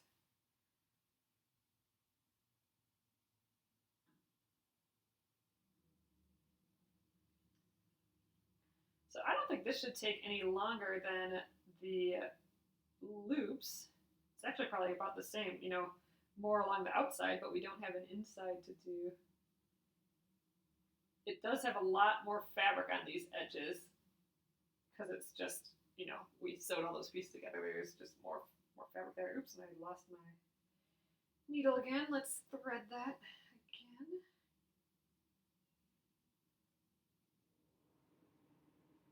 All right.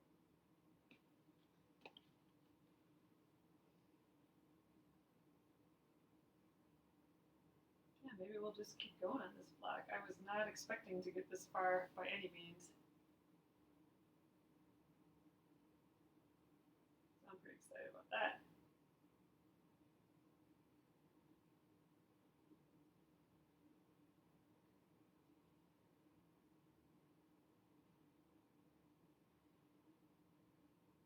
we did starch this with that other more powerful starch too, so I think I'm just having a hard time. Like my needles, it's not going through the fabric as easily as all the blue stuff, but you know, we have lots of bunched up fabric, and we have some pretty strong starch, and just a lot of fabric in general. We have all these seam allowances back here, so it's a little hard, but all I need to do is catch that edge. So that's fine. I don't need to go too far in.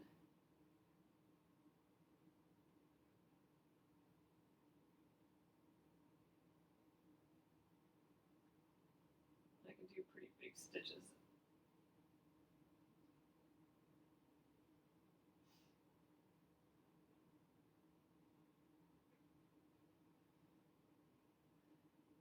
It's been a pretty chill day today so far, which has been nice. I got up super late. I stayed up late last night, so it was nice to just sleep in. Read my book for a little and had some coffee and vacuumed a little bit. I gotta do more of that when I'm done here, but then gotta sit down and craft for a little here, which is nice. It's a good Saturday.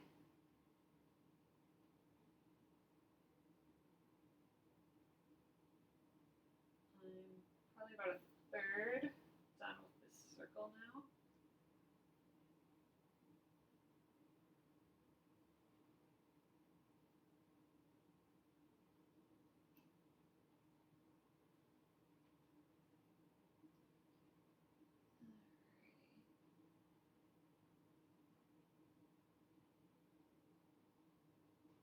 Not even worried about the weather. I have a 2-month-old and a 4-year-old. Oh, with flu. Oh no. Trying to keep the 2-month-old from getting sick. Oh gosh. That's no fun. Yep, not concerned with the weather because you're just staying inside. You get other problems. No fun. Then you don't want to get sick either. Alright, now I'm about halfway done here.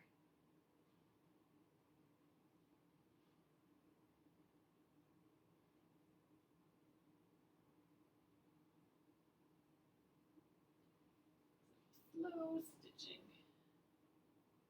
I think I'll have just enough thread.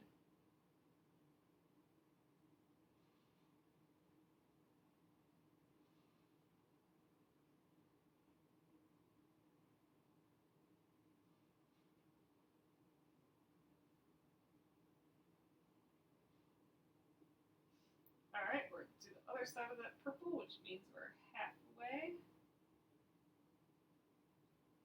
I'm just kind of checking on it every once in a while because I am bunching my hand back here, so I just want to make sure that I'm still stitching it flat. But because we've glued it down and this piece is pretty starched so far, we're doing okay.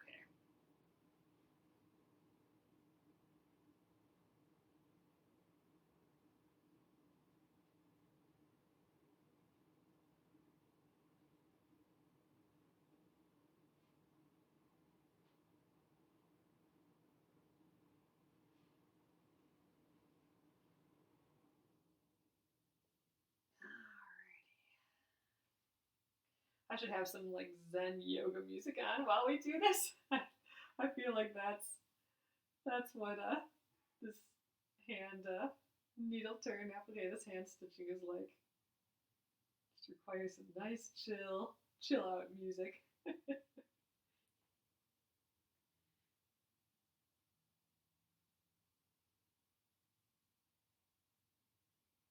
Ooh, this is a thick piece of fabric there.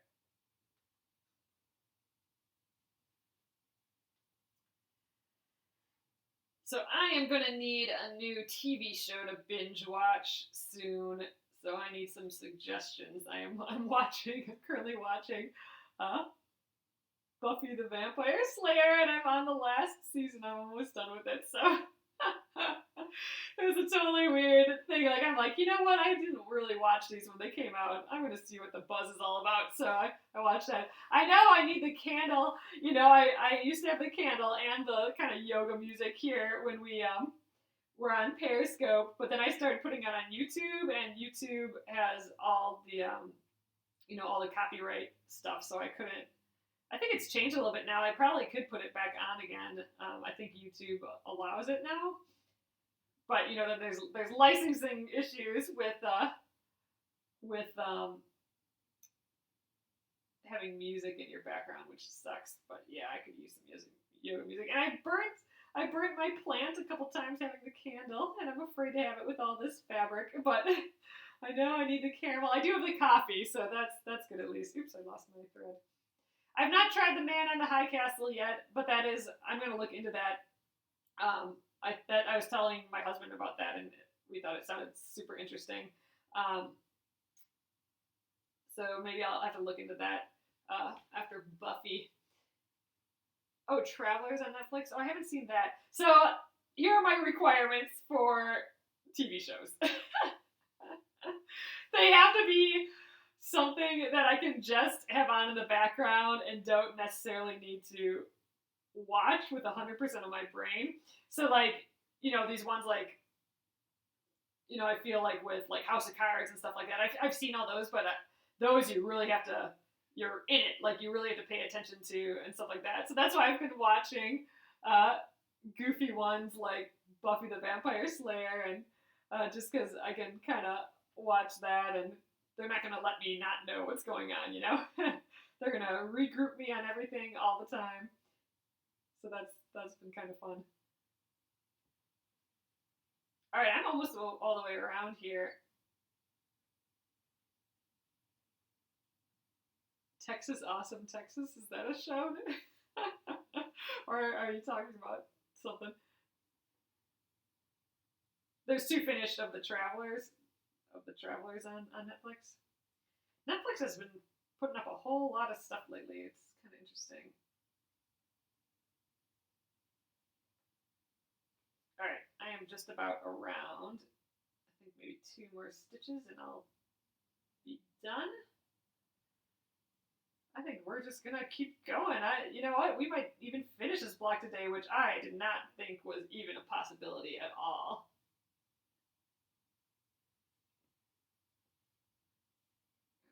Let's come up again at the same place. Oh yeah, we're correlates. So it's not like a TV show. It's just you're talking about you're actually talking about Texas. All right, let's tie a knot in the back here.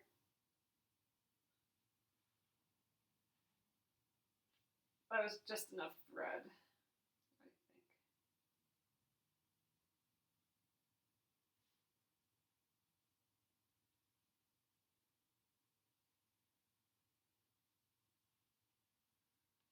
There we go. Get the loops. So what's going on in Texas? I think I missed you guys' conversation, and I lost my thread here too. So let's do that knot again.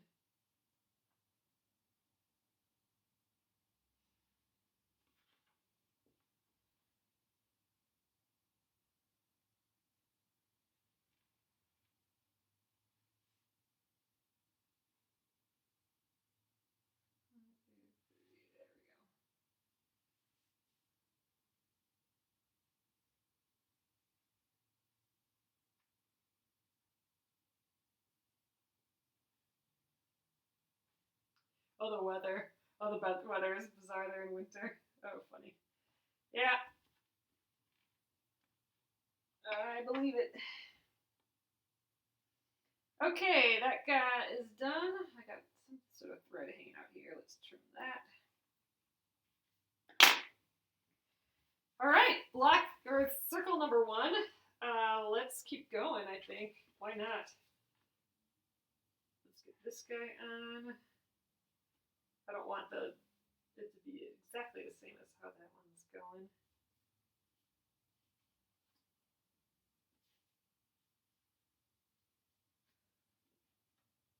I don't know.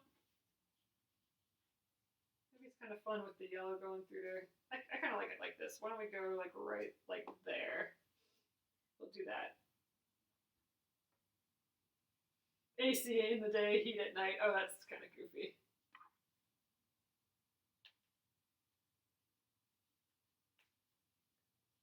Man, I can't even imagine having the AC on now. I think I'm going to actually cut into this. Hopefully I don't go to the outside. Don't want to poke through to my fabric. This is kind of risky sticking the scissors in there, but just want to get it started. All right, this guy's annoying. He's got to go right now. Long extra thread.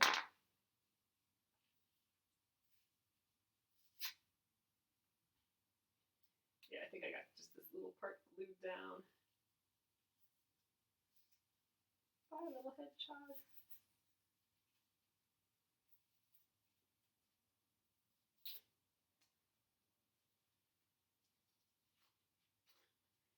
There we go. Okay, how did I have that now? I think that guy was kind of upright, wasn't it? Or like that. Like that. All right, let's glue him down.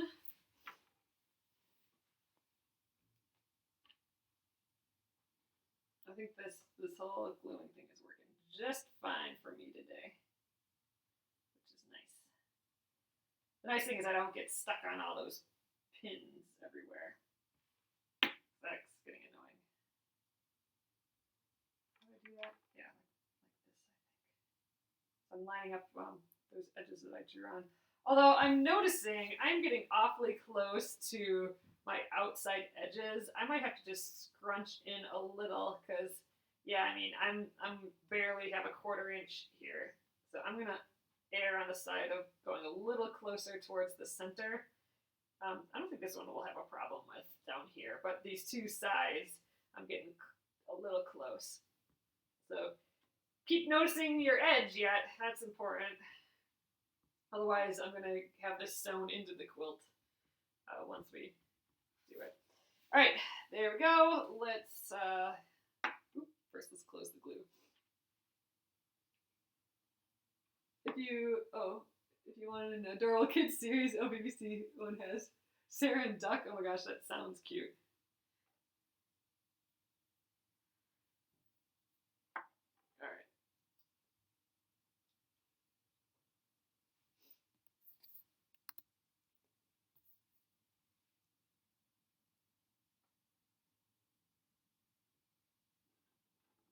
This guy.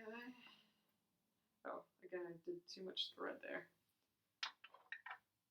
Or right there. Like that.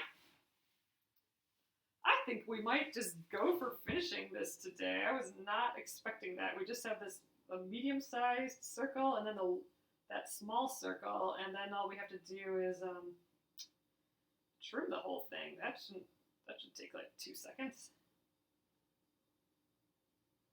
All right. I got a little bit big edge there. Let's trim that down.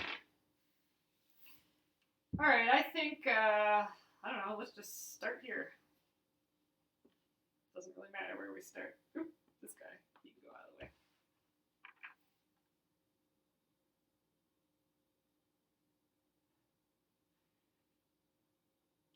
So I'm just going around that edge a couple times just to lock it in place when we start. There, now we'll go around.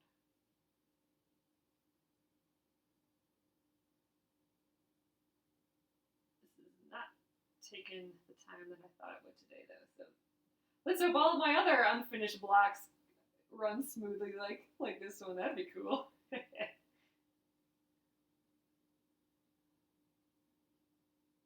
All my blocks have a lot to do on them yet, I think. There are a lot of handwork ones though, so we won't need the machine for all of them. So that's kind of nice. I do like chilling out with the handwork.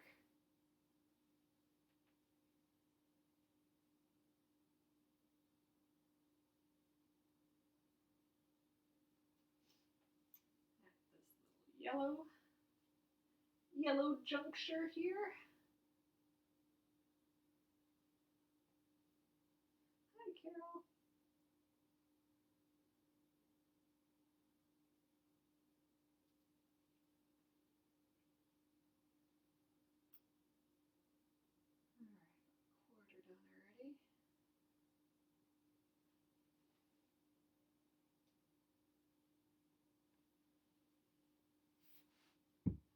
there, see here's that we're not too far away. We need at least a 1/4 inch from that line to sew this into the quilt without clipping the circle. So I'm trying to be a little aware of that.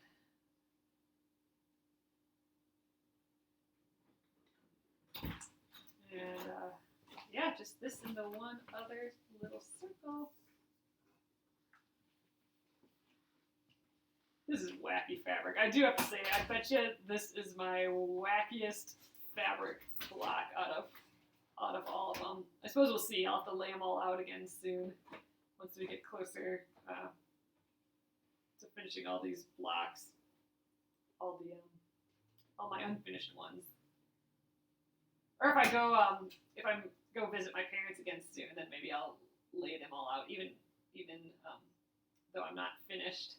Just because then my mom can lay hers out again, and I can lay mine out, and we can take a look at them. I think my mom's probably done. Well, you know, besides block 100, so we could lay them out just because then she can sew them up. We can figure out how to lay them out, and I think I'm gonna figure out how to lay them out, but then you know, I'll number them at that point, like this is a row 1 and this is row 2, and stack them in order. I might do that if I lay it out again sometime. Or, I don't know, take good pictures of it or something so I can remember how we laid it out.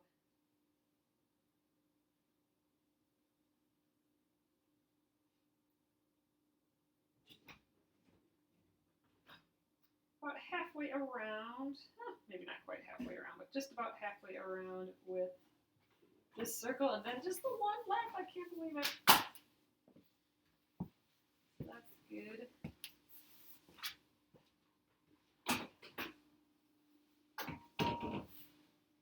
It's nice having these little mini marathons. I feel like I'm getting something done. Something done with these blocks.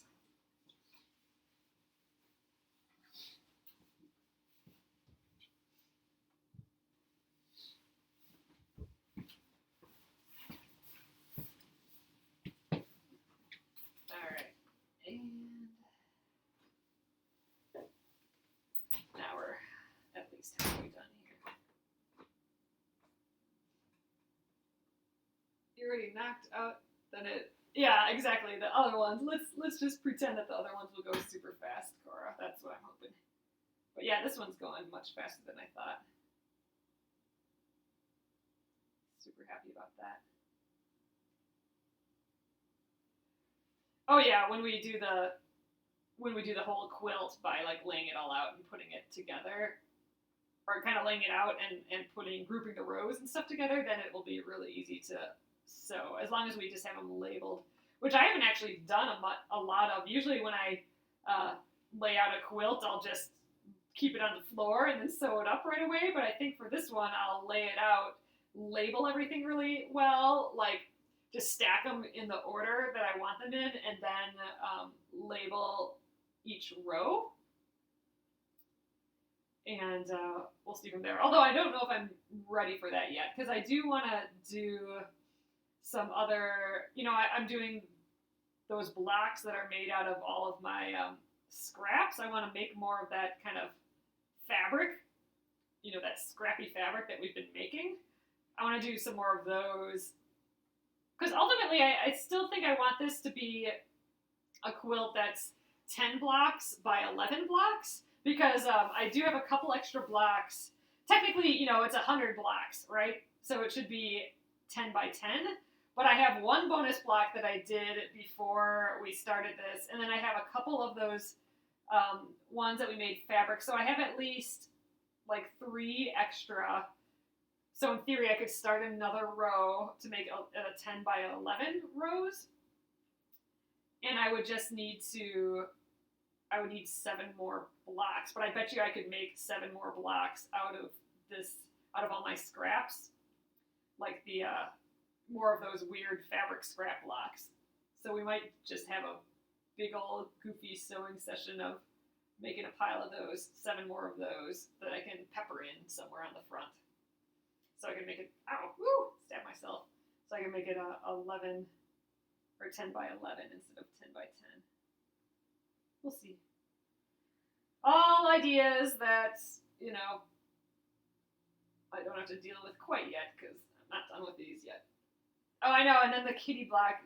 I know, we need some sort of kitty black, don't we? Well, who knows? Maybe that's tomorrow. Maybe tomorrow will be a kitty black. We talked about that. It's just so funny that with a group of designers, each designing like one of these blocks, that we haven't had a kitty block, because quilters like kitties, don't they? I don't know, we don't have a kitty block. So I'm all the way around. I'm going to do a couple little stitches here, and then we'll tie it in the back again. Tying that in the back. That's it. That's it for that circle. So just that one more circle and trimming it down. That's fantabulous. All right. It's hard to see. Oh, it's funny. It's getting really heavy with these circles on. I feel like there's kind of a lot of fabric in these circles.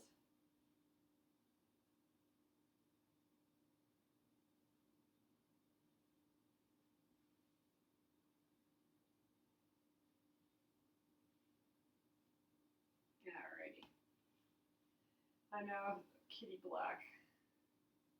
Maybe I'll design a quick little kitty block. All right, that is that. One more to go here. Yay! All right, let's tear this paper out. Here's a little kitty right here. Maybe I'll take this pin's a little duller than my stiletto. Nope, you know what? I think I still need to get that scissors in there. Oh, I don't want to stab the front. All right. That's kind of the benefit of, you know, we've punched a hole in there, so we can get in there at this point, which is good. These are thick postcards.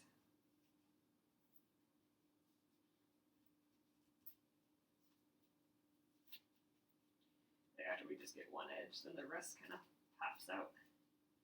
There we go. Perfect. And let's trim this basting stitches a little, just the ends. They're not in our way. All right, last one. Let's kind of lay it out how we think would be cute. Maybe one straight up like that.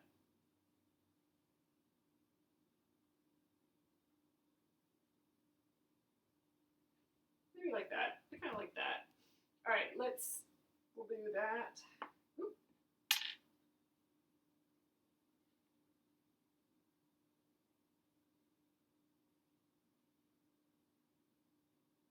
So I'm just getting it on that outer edge. I don't want it on the inside here. Just on that flipped over seam allowance. Okay, I think I just had it just off it, or was it, I think in the middle, like, I don't know, how did I have that just now? I think that looks kind of fun. I kind of like that it's passing through these two. All right, we're just gonna do it like this. All right, right there. Just following the lines on my piece. The lines that I drew on for the outside of that circle. All right, let's stitch that down, and then that's like it. Crazy. I did, you know, so as far as my whole quilt goes, I did choose these weird fabrics to kind of blend in with the background a little, because I feel like if I did these really bright and popped it so it was really contrasty on my background fabric, I thought maybe your eye would just go to it too much in the quilt. So this way it kind of reads as an overall red crazy pattern. But if you go up close, you realize that, oh wow, there's circles with things going on here and stuff too. So a little goofy way of doing it, but I think in my overall quilt, I didn't want it to be like the only thing that you looked at. which because of all these loopies and the circles, that's pretty different from all the other blocks. So I wanted it to kind of blend in with my other blocks a little bit more. So that's kind of why I did it this way. I'm just going to stand out apart anyway, just because it's got this crazy fabric. All right, I'm going to start right here.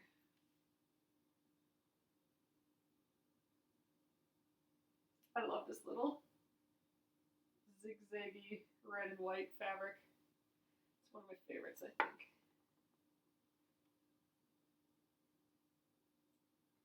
I used a lot of favorite fabric. Most of the fabric that I am using is fabric that has sat on my shelf for years and years because it was just too pretty to use. And then I decided, after reading all the life-changing magic of tidying up books and stuff, I'm like, I need to use that. I'd be honoring these things more, honoring my fabric more by actually using it and making it into something than having it just sit on my shelf. Even though that was looking pretty too, but you know, I do feel good that I'm using this. And on a big project like this, I think it's extra special. I made an orange ball with a red and yellow stripe. Oh, that's cute. A green one. Oh, and a blue with blue and yellow, and a purple ball. Oh, I bet you that just sounds so sweet, Anne. That sounds like just a bright, rainbowy, sherbety looking block. It sounds fun. A juicy, yummy block.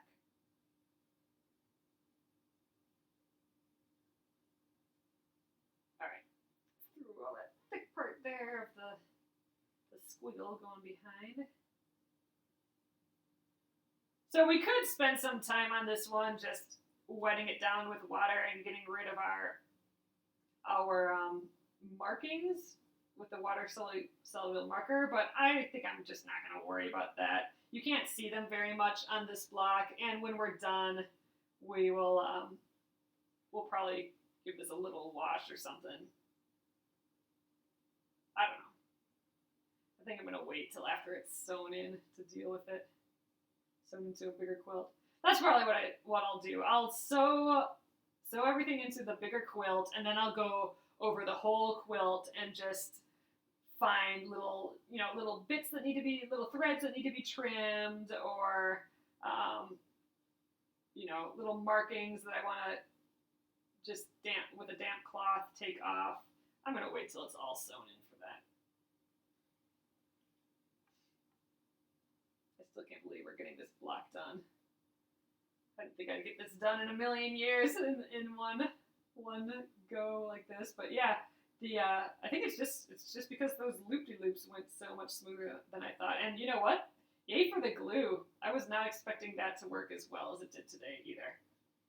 So I don't know. Maybe I gotta just trust the glue some more. I always, in my head, I'm always like, will that really work? But I don't know. It always works great.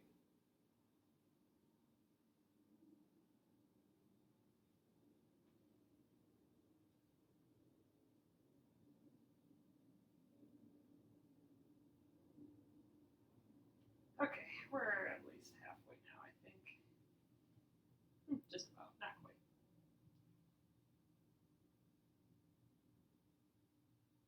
I can definitely tell I use a lot of starch on the outside of these. Takes a little extra, trust the glue, takes a little extra push to get the needle through. But we do have a lot of glue behind it too, so that could be.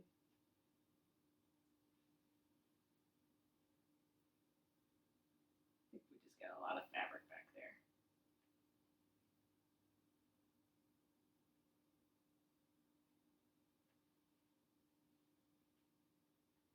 I'm probably going in a few more threads than I need to. I just need to capture like the first outside 1 or 2 threads.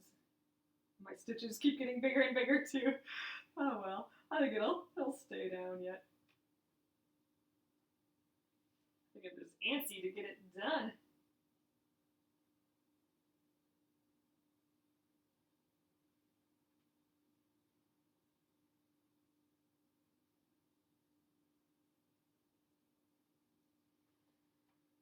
Alright, just gotta go around these two little loops here, these little stripes, and then we've made it around. Then we'll just trim it out. Oh man, we're gonna have a finished block. That is good. I ran out of plastic sleeves today, so I need to get blocks done because I put finished blocks back to back, but the unfinished blocks I put in their own, so I need, it's good that I'm finishing this one because I need an empty sleeve for tomorrow's block, whatever that is. I have just enough sleeves.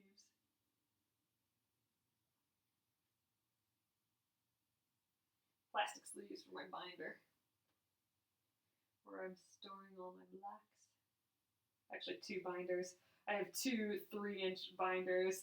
The first one is blocks 1 through 50, and the second one is 51 through 100, plus all the unfinished ones. So the unfinished ones are kind of bulking up that binder. A lot of the unfinished ones will go in the first binder, though. They're in the 1 through 50 arena yet. I still don't have those ones done. But we're gonna get there. So it's gonna be a whole blast from the past for the next unfinished blocks, maybe. So I think I have like one of the blocks from in the 20s still. I think the Dresden one. The Dresden, Dreaming of Dresden's, that's my oldest unfinished block right now.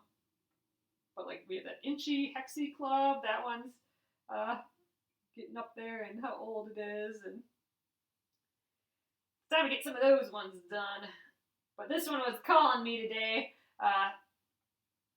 wanted me to get those loop-de-loops done on this just so I could figure out the loop-de-loops. And man, we got the whole thing done. So that's it, I'm around. So I'm just tying the knot here, and we'll just trim this guy out, but he's finished. Just crazy. Did not expect that today. Oh yeah, I'm still at it, Donna, but I'm just finishing it. I just finished putting the last circle on. We decided to keep going, and I got all the circles, so we are actually finishing this guy today. I was not planning on that. But all right, here we go. It is all stitched down. We are done here. Let's get our 6.5-inch guy here, and let's trim it. Let's get done for reals. All right, so I'm gonna just line it up with those edges that I already put on, but I'm gonna make sure that I err on the side of having a 1/4 inch, at least a 1/4 inch on my sides here. Top and bottom, I'm just trying to center it. So the top and bottom are a little more than a 1/2 inch, but yeah, it's these sides that I want to make sure I get the 1/4 inch. So I think right there is about perfect. Let's get the rotary cutter out. Which method did you like the best? I like the glue, which surprised me. I like the glue, but only because I stitched it down right away. I have a hunch that the glue, would move if I just left it there. So I like the glue just because we did it quickly here. That seemed to work great. I think if I was going to do it for a long time, I would do the pins and then do a basting stitch to baste it down instead of the glue. But for what we did today, this worked great. The glue worked fantabulously. All right, I'm just being careful to turn this and stuff yet because I don't want my ruler really moving. But yeah, I wasn't expecting that. I really did like the glue today.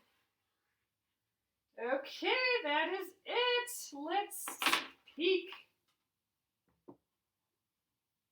All right, it's kind of fun to see it on that gray background though. But there we are. This is, what block is this again? Block 90. Block 90! There we go. All finished. I was not expecting to stitch all that down today at all. It's all hand stitched on there. That is a finished block, people. Yay! All right, that's it, guys. I think that's all we're going to do today. I think we've been here about just over 2 hours, like 2 hours and 15 minutes. So it took that long for me to get all these loops prepped and these guys stitched down. It is a pile of crazy, this block, but I kind of love it at the same time. And then we got weird stuff like a little apple, and this almost looks like another strip up here, but it's just from that tree pattern that this came from. But all right, I'm going to flip it around, and we'll call it an afternoon.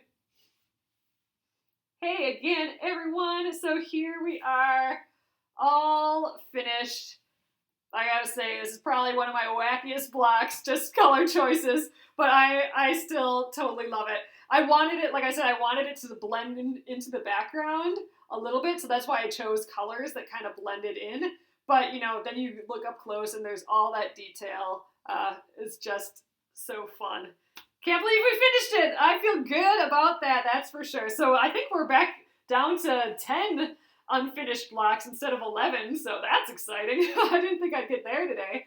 So awesome. So all right, guys, thanks again so much for popping in here and stitching with me today. This will go up on YouTube at Penguin and Fish Movies, and it'll stay here on Facebook as well. I'll put it right up to Facebook right when we're done here. And it will stay there at Penguin_Fish. Just do a search for that if it doesn't come up in your feed, and all the videos are there. So thanks so much, guys. I'm very happy about the finishing the block, and it is our last block. Block 100 is coming up tomorrow, so we'll start stitching that on Monday. So awesome, guys. Thanks again. You're the best. Have a great rest of your afternoon or evening. Good night and good afternoon. See you guys.